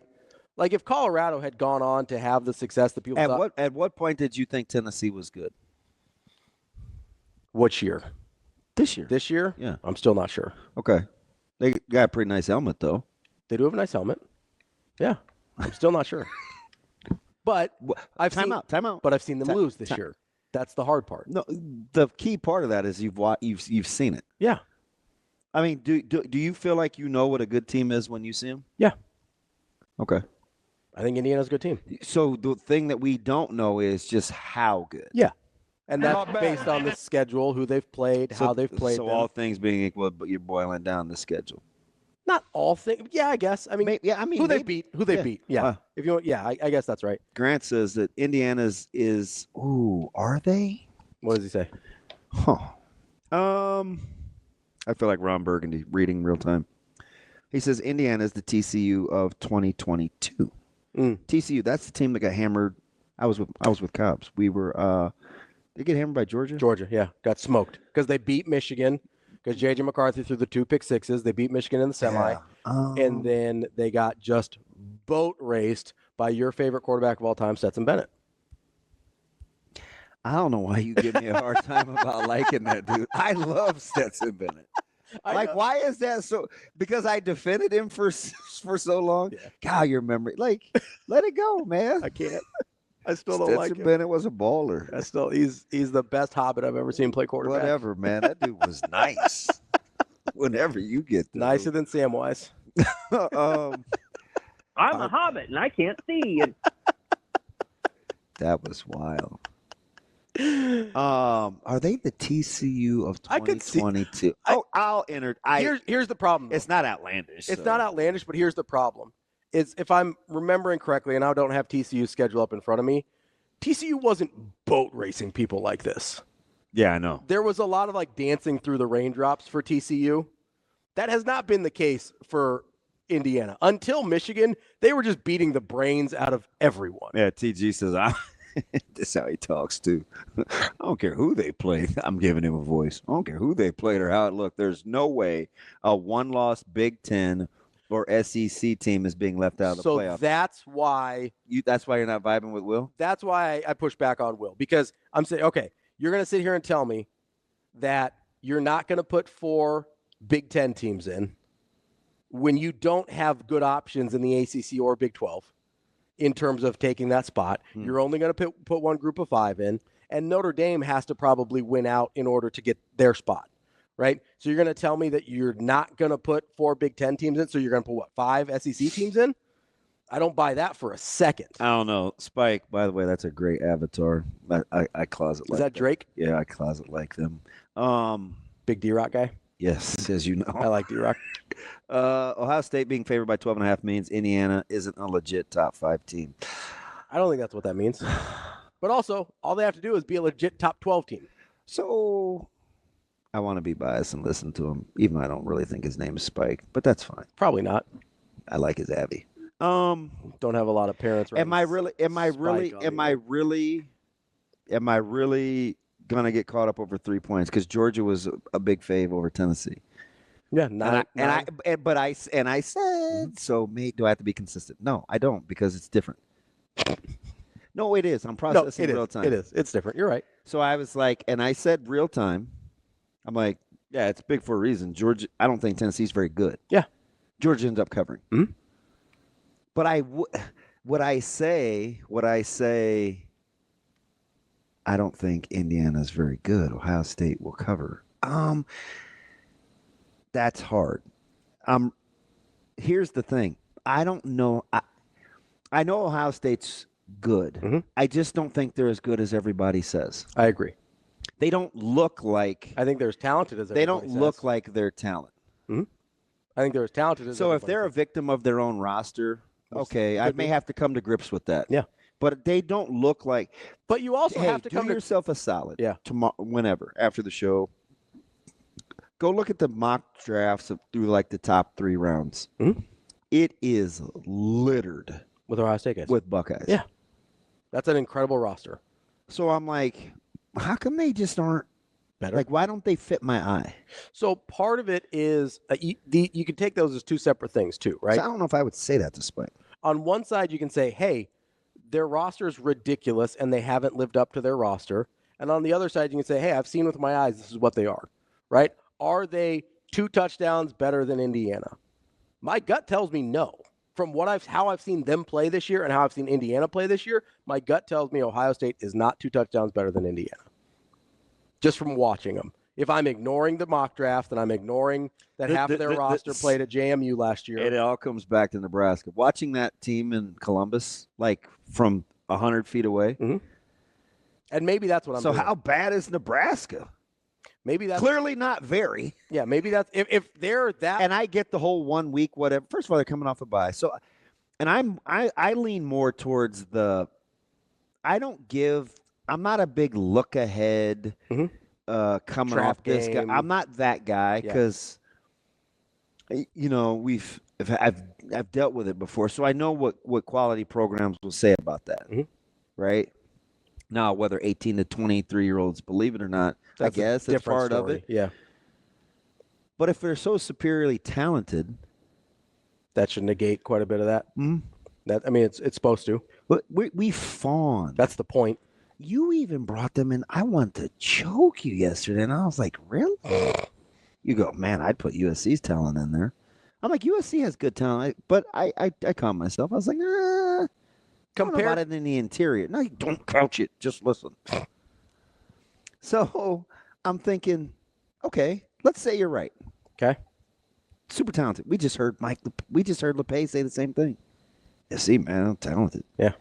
Man, Nebraska could have easily beat them. 100%. Could have easily beat Ohio State, too. So why? You know what they could not have easily done? Beat Indiana. That's what I was just getting ready to say. Which is maybe what I'm doing when I say I don't think Ohio State's the most befuddling thing ever. Yes, and I get that. I don't think you were never in the game against it. Well, you were. It was 14-7 with 4 to play in the second quarter, and it still seemed like you were on skates. Yes. Ohio State and SC could not pull away. Nebraska had a fourth quarter lead on Ohio State. Fourth quarter lead on Ohio State. I'm like, and they were driving to win the game. Do I even get into the talent discussion with Nebraska? That's why it feels like I should. That's why I don't entertain it when people say, "Oh, Nebraska needs more talent." I'm like, no, but that is true though. Everybody needs more talent. But yeah, but everybody needs better players. Like that's just what it is, right? You need more players. You need better players, right? But Nebraska's current problem is not a talent problem. That's why I'm not willing to entertain. If Nebraska's winning 8, 9, 10 wins a year, 8, 9, 10 games a year, and then we're talking about, okay, how do they get over the hump? Then I'm willing to entertain a talent discussion. Like I could make the argument that Penn State doesn't have enough offensive talent to win a national championship this year. But they do. Offensive talent? Are they good enough to win on the outsides? Their quarterback's going to get drafted. They have a wide receiver that's going to get drafted. They have a tight end that's going to get drafted. Okay. They have 2 running backs that are going to get drafted. Okay. They just don't play like. Oh, Penn State is weird. I'm going to give you that. Penn State's super weird. They're a hard team for me to cap. Yeah. But to answer your question. So let's go back to the TCU one. TCU went losing the national title a couple years ago. They were not talented enough to beat Georgia. Spike and Grant started this. Is that fair? Yes. 2 years ago, TCU not enough talent to beat Georgia. I'll have a talent discussion there. We're not in the place for Nebraska to have the talent discussion yet because they have enough talent to play, as we've seen, with anybody. Schaefer coming up next. We're back here on Hurrdat Sports Radio, AM 590, ESPN Omaha, ESPN Tri-Cities, KFOR in Lincoln. That's DBM Ravi Lulla here on the Pillar Exterior stage. We are joined now by our friend Mike Schaefer from Husker247. What's up, Schaefer? Not a ton. Good to see that Matt Rhule and I are in agreement that Bonner should be used more based on the results of the USC game. That was one of my takeaways of personnel use. I got to say this, though. This is just hearing him make that remark for the second time, like having heard it the first time and now thinking about it. Should you really need to bring in an offensive coordinator with 3 weeks to go that hadn't been with the team to notice Bonner when you had named him one of your starters at the beginning of the season? Like, why did that guy disappear? How did that happen? How do you make sure that doesn't keep happening? Who else has that happened to? Those are the questions I have in that order that I wish that I would have had at some other point in time that I could ask them to someone who could give me answers. So that's kind of like the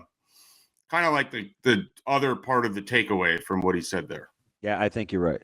And I think because there are the kind of these times where guys are like lifelong learners and they're always learning something new and they're trying to evolve. I think one of the things that Coach Rhule is going to get back to is I have to sneeze, so excuse me. Oh, this is terrible. Right That's all right, Schaefer. Okay, so I know that was wild. I'm having fun. So I think one of the things that I think he's really going to demand of himself is to be more hands-on again, because I get the sense that there are some positions or some players, and this goes both ways, that he's either given too much to because that was how it was going to be, or hasn't given enough for because he left it up to somebody else. I get the sense that this is kind of a place where he's going to reestablish kind of his alpha role, because he went through this phase, Schaefer. I think. I mean, Schaefer, you don't have a ton of feelings unless it's your family, so you're going to be perfect to talk to because you're very. I think he's recalibrating his emotions based on what he's been through, right? Because now he's got to like settle back in. Okay, this was kind of traumatizing. I went through this. This was tough. Hey, I came out of the back end of this. This was tough. And he almost wants that in everybody else, right? Hey, you just got to overcome. You got to overcome. You got to push through. But now I think he's to the point where it's like, you know what? I need to recalibrate and get back to that too. I need more control of my own outcomes as opposed to delegating, even though I chose you and I should trust in you. You think there's any truth in that? I mean, there certainly could be. It's interesting because as we've known Matt Rhule, even before he got here, the word about Matt Rhule is that he's a micromanager. And so if what he was doing at Baylor and Temple was really being involved in those personnel decisions, and then he went to Carolina and it didn't work, and then he comes to Nebraska and says, I'm going to step back and maybe give a little more autonomy to my assistant coaches. I mean, we had this last year where he talked about Anthony Grant having fumble issues, and then why was Anthony Grant in against Minnesota? Well, it was E.J. Barthel's decision because that's who he felt like was the right guy for that point in time.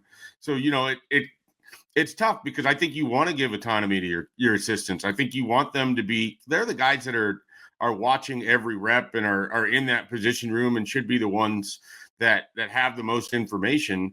And yet at the same time, it's fascinating to me that Janiran Bonner is someone that every time you see him on the field, he looks like he can help you. But we don't see him on the field that often, and we haven't seen him on the field that often. And it was also noticeable he gets upfield immediately. It is north-south going forward. And why that seems so rare is name one other offensive pass catcher that's doing that right now. Well, I'll give you one, and he's got to get more targets too, and that would be Lloyd. Right. Is shake and bake, and Fidoni's trying, like, it's, there's all these little extra moves. Bonner is just catch, get upfield, get as many yards as he can.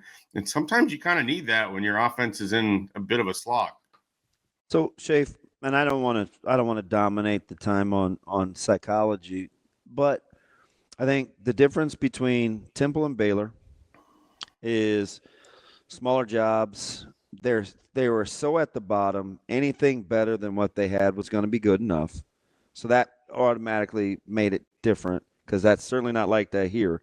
And then the thing about Carolina is I think you have a general manager, you have an operations guy, so those guys he walked into a situation where those guys already do those jobs. So I think that's the difference in kind of setting the table for what he's going to need here, because I do think he has to be a little bit more hands-on, especially with some of the personnel decisions, even though you're paying guys to make those decisions. Isn't the tough part of this? I'm just, going with what you're saying here. Isn't part of the tough part of this the fact that you're at a place like Nebraska where you have unlimited resources? You can hire as much staff as you want, and you might fall in the trap of just hiring people to hire them instead of hiring them with a purpose. Well, is that maybe where we're at? Yeah, yes, to the finances where you can get a guy to do it, but I don't know about just with no purpose though, because he's purpose is maybe the wrong word, but because he's very conscious about how to spend money. Sure, like he's kind of cheap by nature. Well, there would be some arguments against that, given the size of the extended staff, the size of the assistant pool, the size of what guys are getting paid. It's not to do nothing though. What you're paying guys, that's fair game, right? Well, right, and the expectations of those guys are really high. But I mean, yeah, you can also lose your job with that money too. So, absolutely. I mean, I get it. That's fair. That's totally on the table. I just think it's tough because, like, there are times where he talks after the game and he says what you want him to say, but in the back of your head, you're also thinking, like, why is this now a revelation that Janiran Bonner needs to play more? And then you extrapolate that. And so after the game, like the first thread that I put up before I'm even writing the post-game analysis, the things that I want to see going forward was more Bonner. That was the first point. And then the second one was try different people on the defensive back end. Like I am sort of at the point where it doesn't matter if you're a veteran, doesn't matter what you did in 2023, what you are putting on the field right now. And there's several guys back there. It doesn't matter if you're a young guy or a veteran because the mistakes look like they're going to be the same. And I can live with that if you're also able to get to the correct spot in time some of the time. Like the defensive back end is really hurting this defense. And I think everybody knows which two players in specifics I'm talking about. Schaefer, can I make the argument that there might be some hesitation on the and I'm just speculating here, that there might be some hesitation on the coaching staff's part to sort of plug and play young guys with older guys in that defensive secondary when they may know that some of the older guys back there don't have the best habits and they're not ready to make a full sale like 4-for-4 or 6-for-6 change on the back end. Like, are you willing to hear that at all? I am, but then I would also ask, is it not capable or possible to try guys over time to get their feet wet, get them ready so that if you do need to pass the playoff, it's not just this wholesale change, that you have someone that's been getting more reps at safety, for instance.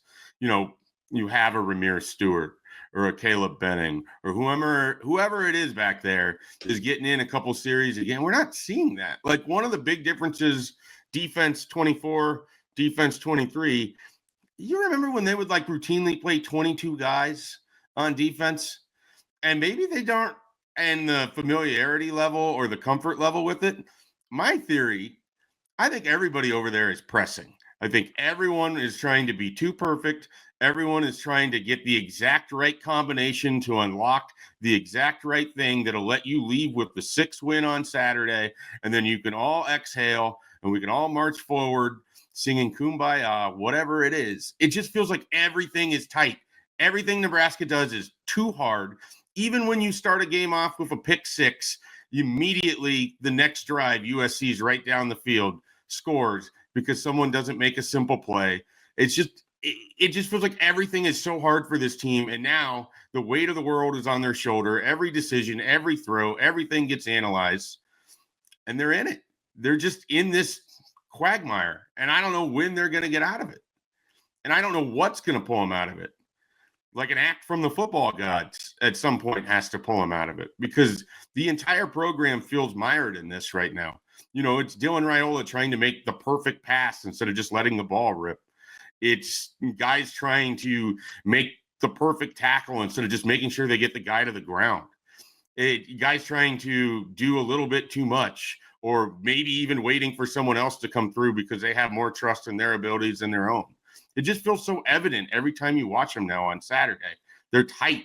There is no loose effort to this team at all. They are very, very tight right now. Dave, you know, Rhule said something yesterday about, hey, I want this group to break through so that we're not in the same place again next year and we can take something else on, right? Then there's a next challenge there, right? Yeah. I sit here and I'm hearing you talk about how tight they've played, and I agree. I'm vibing with him. I agree that they've played super tight, and you've got a bunch of guys that are out there not playing loose, and they're trying to be perfect in order to break through here.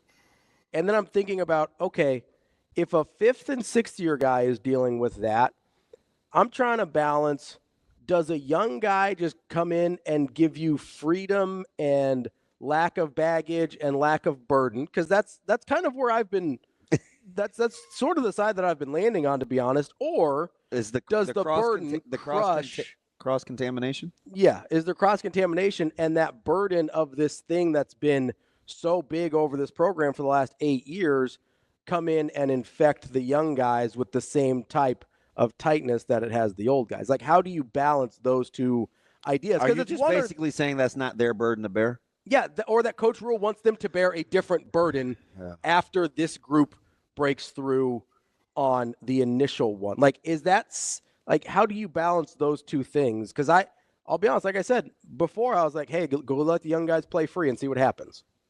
Yeah, I definitely see what you're saying, and I think we have a manifestation of that in Dylan Raiola right now, who looks nothing like the version of him in September, and there's a lot of different reasons for it. But even just watching him throw a football right now, like he's not just letting the ball rip. He's like trying to place everything.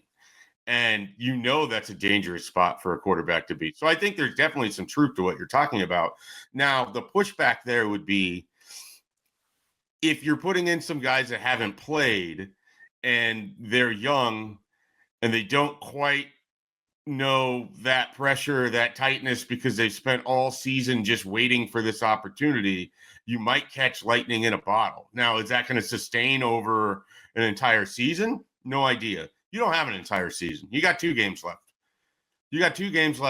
And if we're not in kitchen sink, throw everything that you got at it mode, I don't know when you're ever going to be, because you simply cannot afford 2 more losses. You really can't. You guys do it every day. You have conversations every day. Can you imagine what December 8th or, well, the 8th is Saturday, Sunday, bad day, December 9th, you imagine what that conversation is going to be if Nebraska's not playing in a bowl game in December and you're doing daily radio and I'm running a daily message board?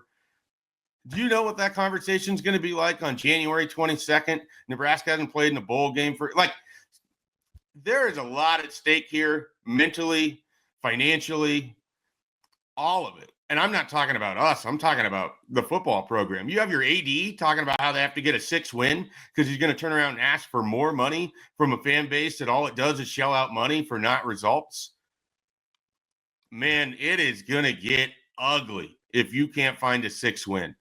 And if you can't find a 6 win with this roster, no one's going to feel bad for you next year when it looks a lot more challenging with the players that you have, even with a couple guys coming back, because there's some holes and we all see them, and the portal can't fix everything. We can pretend like it does, but at some point the coaching, the players, they have to step up too. Chafe, is there any part of you that understood, or kind of, I mean, maybe you would have said it differently, maybe you wouldn't, that understands what Luke Fickell was trying to say, has said, kind of what's happened? Because on the other end of this is an opponent that's reeling as well. Oh, yeah. Does that add to or divert pressure kind of as you're looking at this synopsis as we get ready to break down Nebraska and Wisconsin? I think this is a really critical week for Nebraska to focus on Nebraska and not think about whatever Wisconsin's going through. Obviously, you got to know what they're going to do and their tendencies and how you want to play them and the game plan. But they're walking wounded too. And it shouldn't really be a surprise. This wasn't a good Wisconsin team coming in this year. They caught some people when they had the soft part of their schedule and they beat up on Northwestern, Purdue, and Rutgers. But this team isn't very good. And that program is in its own, state of concern. But Nebraska can't worry about that, obviously. They've got to focus. I mean, they had a what felt like, I wouldn't say a rejuvenated UCLA team, but maybe after that win against Rutgers, they felt good going into the bye, coming out of the bye. But that was still a team that the expectation was you're better than, and they got punched in the mouth immediately, never really responded. The expectation is that Wisconsin is also struggling. I don't know if people think Nebraska is better. I think Nebraska is better, but they can't they have to be able to figure out themselves as much as possible this week and add to Wisconsin's burden. Because if you can make them on the road, if you get a lead early, you put pressure on Wisconsin early, that's going to be huge. But if you fall in a hole and you let them hang around, as they have in 2022 and 2023, Nebraska lost those games when they had a chance to put them away early. They didn't do it. 3 weeks ago, almost a month ago, we talked to your folks from 24/7 over there, and one of the keys that they thought to the then turnaround was the command that Locke had of the offense and kind of playing within the confines of the system and them finding a ground game. And 4 weeks later, it's like WTH. Well, playing Iowa, Penn State, and Oregon will do that to you when you're coming off of Purdue, Rutgers, and Northwestern. Like there's such a huge difference in this conference between the bottom and the top, or even the middle. And you can get fat and happy off of some results that really aren't real. And Nebraska's been there. So my question is like, why do you think it's Wisconsin? Why do you think the panic, or do you think kind of like what you were saying about Coach Rhule in the beginning? Maybe they knew all along. It's just that they didn't do anything because of the results didn't say wholesale change. Yeah. Well, they lost their quarterback, so I think that's at least their season changed a little bit when they lost Tyler Van Dyke, right? So that hurt them. I think they, as much as, sometimes we get into this conversation with Nebraska, what's Wisconsin's identity? Who are they? They're not the same defensive team they used to be. They're not the same hard-nosed, beat you up in a phone booth team that they used to be. They're kind of just like, we want to do a little of this.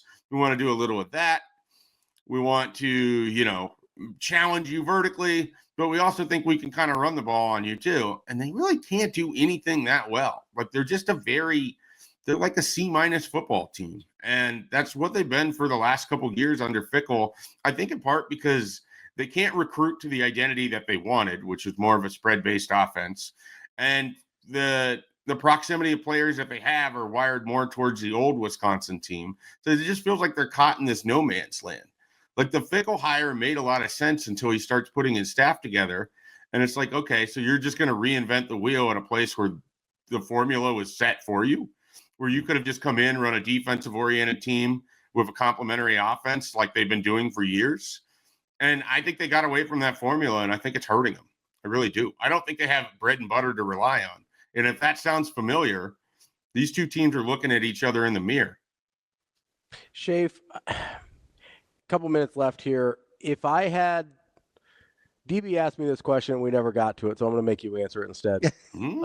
If you had to be Nebraska or Wisconsin starting today, moving forward, where do you think you have a better opportunity to win over the next 3 to 5 years? Nebraska. Better resources. I think they have a better roster right now. I think they have the better head coach. If I had to, you're like, all right, Mike, you have to put money on one of these two teams to be, win X amount of games over the next 3. It's Nebraska. I think there are some parallels to Paul Christ and Frank Solich or something along those lines where he's winning. It doesn't feel like it's going to last. And they got rid of him before the bottom falls out. And here you are as a program. They're so far removed from what they were 5-6 years ago. They are not that version of Wisconsin football anymore. And I don't think that's coming back anytime soon. I don't think it's going to work for Fickell. I really don't. That's Mike J. Schaefer, Husker247. Schaefer, we appreciate it as always. All right, guys. Have a good one. Thanks, Mike J. Yeah, I think there's a thing there with the offensive line play that has deteriorated to a point that I'm not sure if you're not paying super close attention, you realize how bad it's gotten in Wisconsin. Because it's not even remotely what we're used to. Corey makes a good point.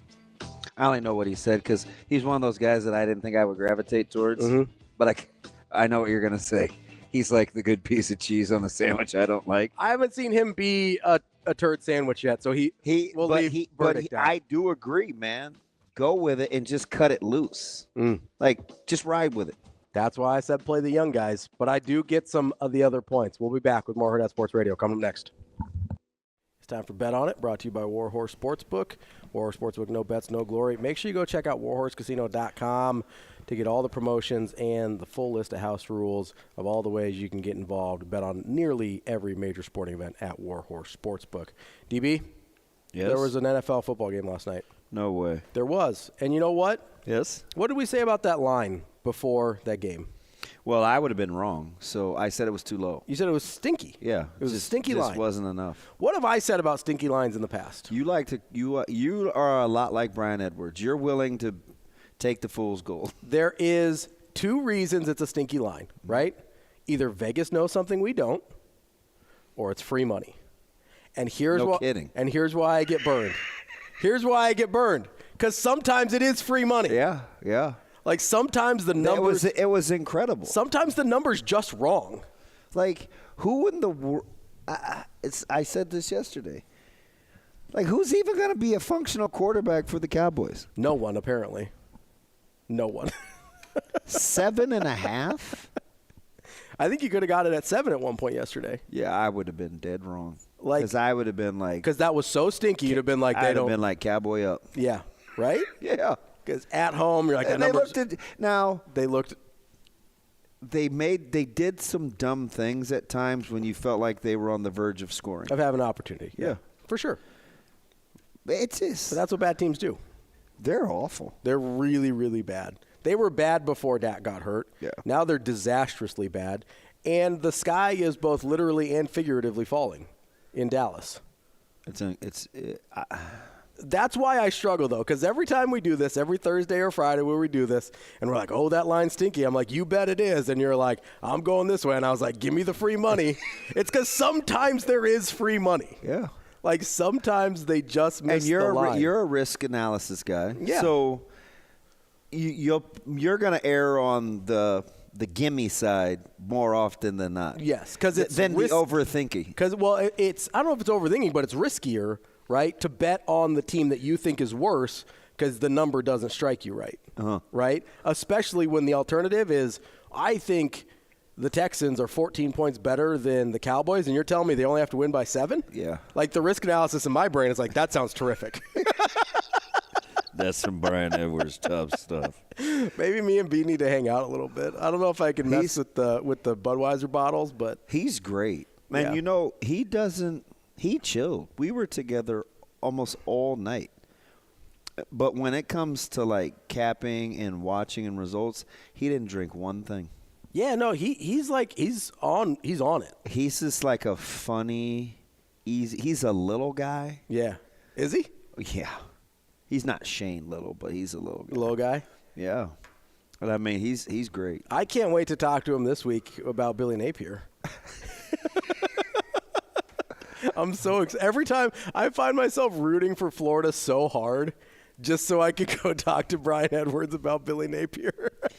Hey, can I ask you something, speaking of bet on it? And I know they got a win last night, Milwaukee. Who's the first coach to get fired? So here's the problem with Milwaukee, right? Is you already did the firing the coach thing. That's how you ended up with Doc. Yeah, I know. But so are you going to do it? I mean, are you going to do it again? They're not very good. No, they're not. And firing Doc doesn't fix that. Hey, how would you like to be coaching in Philadelphia with Embiid? Terrible. I would hate it. It sounds like it's the worst thing in the world. Do the fans like Joel Embiid? I thought he was like the mayor. You thought it was like their guy. Wasn't it like him or Hurts? Like whose city was that? Yeah, and I think people leaned Embiid. That dude's a tough hang. Like Embiid is a tough hang. For as good as he is, that dude is a tough hang. And now they're 2-11. Although I'm not gonna lie, man, I would have probably socked that reporter. Oh, 100%. Because he was way out of bounds. 100%. Way out of bounds. Like that is you're throwing hands immediately. Yeah, way out of. And there's never any repercussions. Like no, there's not. Except for apparently, every once in a while, Joel Embiid will push you in a locker room. But well, I mean, don't you? Like, that guy shouldn't be. He shouldn't be writing. No, you got to pull a credential there. That was wrong. Like you got to pull a credential. Yeah. If you're not familiar with what we're talking about, a couple weeks ago, Joel Embiid got suspended for shoving a reporter who made light of his brother's death in order to make a point about how Joel Embiid doesn't play basketball enough. Yeah. It was pretty out of pocket and way out of line. And this is, I mean, to be fair, like, and we do this job too, so I understand it can seem a little. Yeah, but we would get reprimanded. We would get reprimanded, but there's often. I thought when Bill came in here the other day, he was mad. He was mad at me of me saying that I like low key threatened you. I was like, oh shoot, he's in a good mood. Hi, good to see you. I don't even remember you threatening me. It just rolls off my back. Well, it happens like 5 times a show. You're just like, I'm gonna choke the life out of you. I'm like, okay, DB. How close? Be honest. How close was Shane to being on the receiving end? Oh, it's pretty close. I think Do you wonder sometimes? If I had to bet on it, I probably would have taken the I'd have taken that John Bones Jones line. Yeah, how much will that Aspinall fight be? Oof. You know what? And B. Edwards and I, we argued about this, remember? Mm-hmm. He thinks Aspinall would be, not only should he be favored, but would win the fight. I still don't know how Bones was an underdog this week or this weekend. He wasn't. Yeah. No, for the knockout. For the knockout. Yeah, he wasn't. I was looking at plus 220 for the knockout. No. Yeah. So B. Edwards thinks he would be a straight up underdog. Yep. Just to win. Yeah, younger, bigger fighter. Much younger. Yeah. Jones is 36? He'll be 37, yeah. So, he's getting up there. He's been doing this a while. It's not like he's lived the cleanest, easiest life. No. Right? There's been some public. I don't know if I would ever make John Jones an underdog in anything. I don't know if you can until he loses, right? He's a scary human being. Isn't his only loss a DQ? Yeah. It's like the dude's never lost a fight. No. Like not lost a fight. And he wouldn't on the streets either. No. Because he's not one of those fake, he's truly fringe. Yeah. He's had multiple run-ins. Yeah. That's not a guy that I want to run into on the street. Yeah, multiple run-ins. There's some of these, and listen, and they could beat me up. I'm 100% sure. But there's some of these, especially like the ground game guys, whether it's like the grapplers or the jiu-jitsu guys, where you're like, I don't know how useful that's going to be in a street fight. You know what I mean? Like, I get on this side of TikTok where you're like, what does it look like when a guy who trains in BJJ gets in a street fight and he, sits down and starts scooting toward the guy? And it's really, really funny. And they could absolutely choke me out and make me, pass out. But it's really funny. Whereas, John Bones Jones, you're like, yeah, no, he'd kill you on the street. Yeah, like kill you dead. Mm-hmm. So I don't know how you make that guy an underdog until he shows he's actually capable. And he truly does hate Aspinall. He just doesn't want to. And I've seen Bud is like this with some He doesn't want to guys. give him the shot. He just doesn't want to give him a free payday. Because nobody gave Bud the shot coming up. Just doesn't want to give him a free payday. You know how much longer it took for Bud to become a star because people didn't want to fight him? My man is touring the world though. Yeah, I follow him on Instagram and stuff, so I see. Do you? Yeah, I see all of his. Isn't he something? Oh, he's great. Yeah, I love Bud. Me too. I've met him a couple times, mostly at Summer League when he used to play pickup all the time. Yeah. But so I don't know him like you do, but I love that dude. I'll give you a couple freebies tonight. You want one? I like freebies. I like free money. You'll know, and you know this matchup very, very well. Okay. It's not going to happen until 8, which is weird because I can't remember. Is Milwaukee on? Are they EST? No, they're Central. Milwaukee Central. So this one doesn't tip until 8. Ooh, Marquette. Lay the 4.5. Marquette Purdue. Lay the 4.5.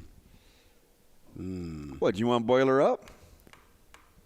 You like who was my favorite Purdue fan in Lincoln? Is it Greg? Yeah. Greg's a pretty guy in Lincoln. Yeah.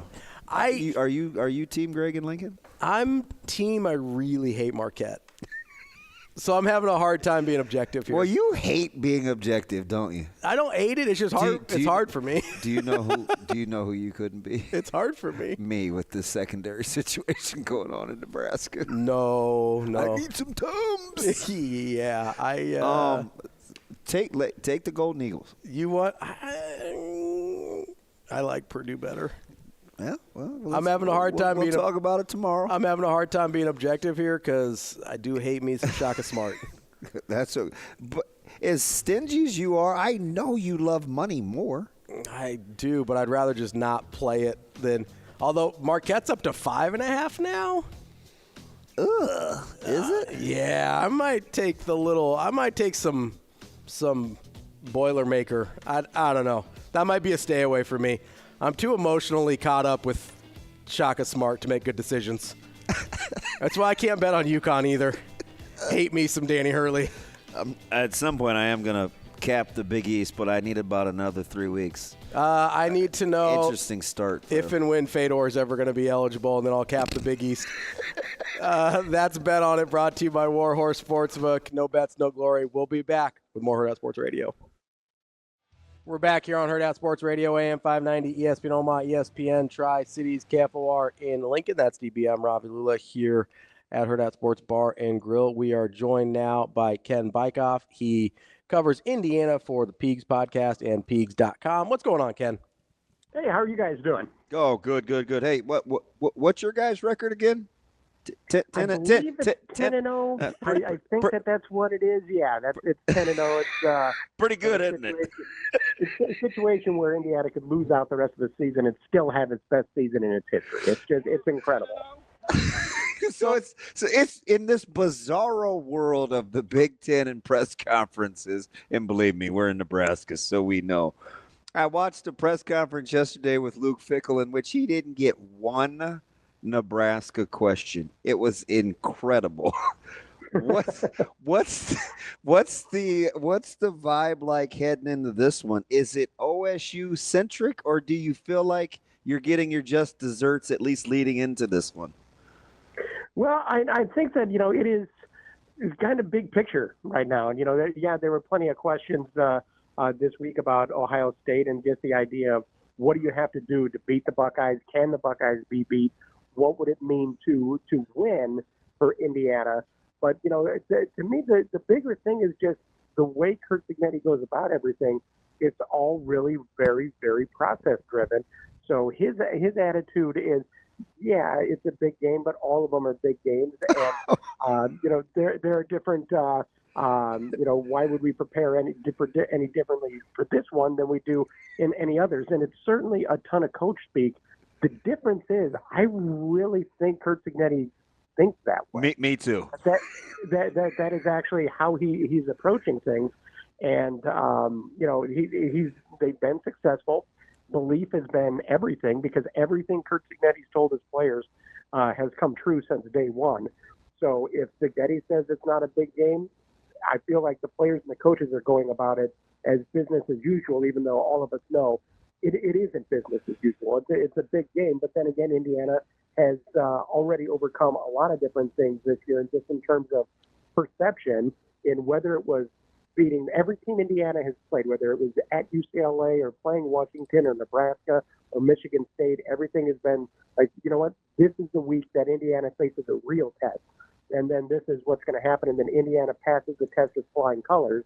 Then people are like, well, actually, Washington's not that good, or, Nebraska's having, this problem or that. This is a team that is ranked number 5 in the nation, is part of the college football playoff discussion, but still feels kind of overlooked. And that's just kind of how they're going about their business. Ken, we've been talking to you since the summer. How ironic would it be that he could use it? This isn't like a fake chip thing, right? Because I think there would be more hand-wringing over whether a 2-loss Ohio State team would get in versus a 1-loss Indiana. And I don't even think I'd be making that up depending on the outcome of the game this weekend. That has to stick in the craw at least a little bit. You know what? I don't know that it does. And the reason being is I've told people Indiana football, and especially Indiana fans and Indiana media, are so mentally unprepared to deal with this kind of stuff. After Indiana beat Nebraska or Washington, one of those two, I was doing my post-game show. It's on the air for an hour. At no point did I ever talk about them being at first place in the Big Ten, how it would impact their rankings or their college football playoff. It was just about the next game, because we've never had to deal with this kind of thing before. And so it really is, everything is focused on the next game and what the Hoosiers have to do to be successful in the next game, because everything else that goes on around it, it's just something that Indiana football really hasn't had to deal with before. And so it really is next. They beat Michigan 2 weeks ago. Now it's, can you beat Ohio State? You lost 28 straight games against them. Everybody knows that history, but Cignetti is very much about, that is not the focus. Everything is just about that, and all the other stuff, it doesn't get a ton of attention. It will, regardless of the outcome of this game, people will then turn their attention to that. But right now, it is overcoming that barrier of not beating Ohio State for 3 decades. Ken, if you guys need some lessons on how to over-project from one game or look way too far down the line, we probably could help you out here from the Nebraska media, give some tutoring sessions. I'm quite certain you could, but we do have plenty of experience with that with Indiana basketball. Fair enough. Fair enough. That is something that is there. But, it really is just a program that People, this is house money. I mean, this is a program that's normally looking for 6 wins, period, and they knock it out in the first 6 weeks. And so everything at this point is just amazing. Again, Indiana's never won 10 games in a season. Indiana's never faced this kind of situation before. The Hoosiers can lose out, and it's still the most successful season in IU history. Ken, so I wanted to kind of return to that coach speak thing you were talking about with Coach Cignetti a little bit, because a lot of times it's easy to sort of dismiss what he's saying, or what a lot of coaches say is sort of just either bravado or they don't want to tell you anything. But when you say things like, why would we prepare any differently? It does kind of make me want to like, okay, so what's the alternative there? Is he goes, oh, yeah, we were only preparing enough to just barely beat Michigan. We're going to try way harder this week, right? Like the alternative doesn't make a lot of sense either.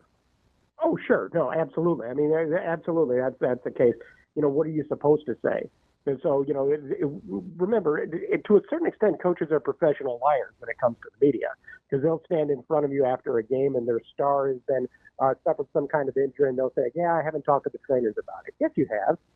Of course you have. It is. You're just lying to my face, and that is football. That's basketball. All of it. That's just how it works. But again, everything that Cignetti has done from day one has been absolutely, he's maintained the same attitude. Big, you win big. You beat Michigan. You're 10-0, and his whole attitude the whole time has never changed. And I think that is why I say, when it's the next game, here's a guy who coached with Nick Saban, who knows about how to prepare. He's supremely confident in his process of preparing.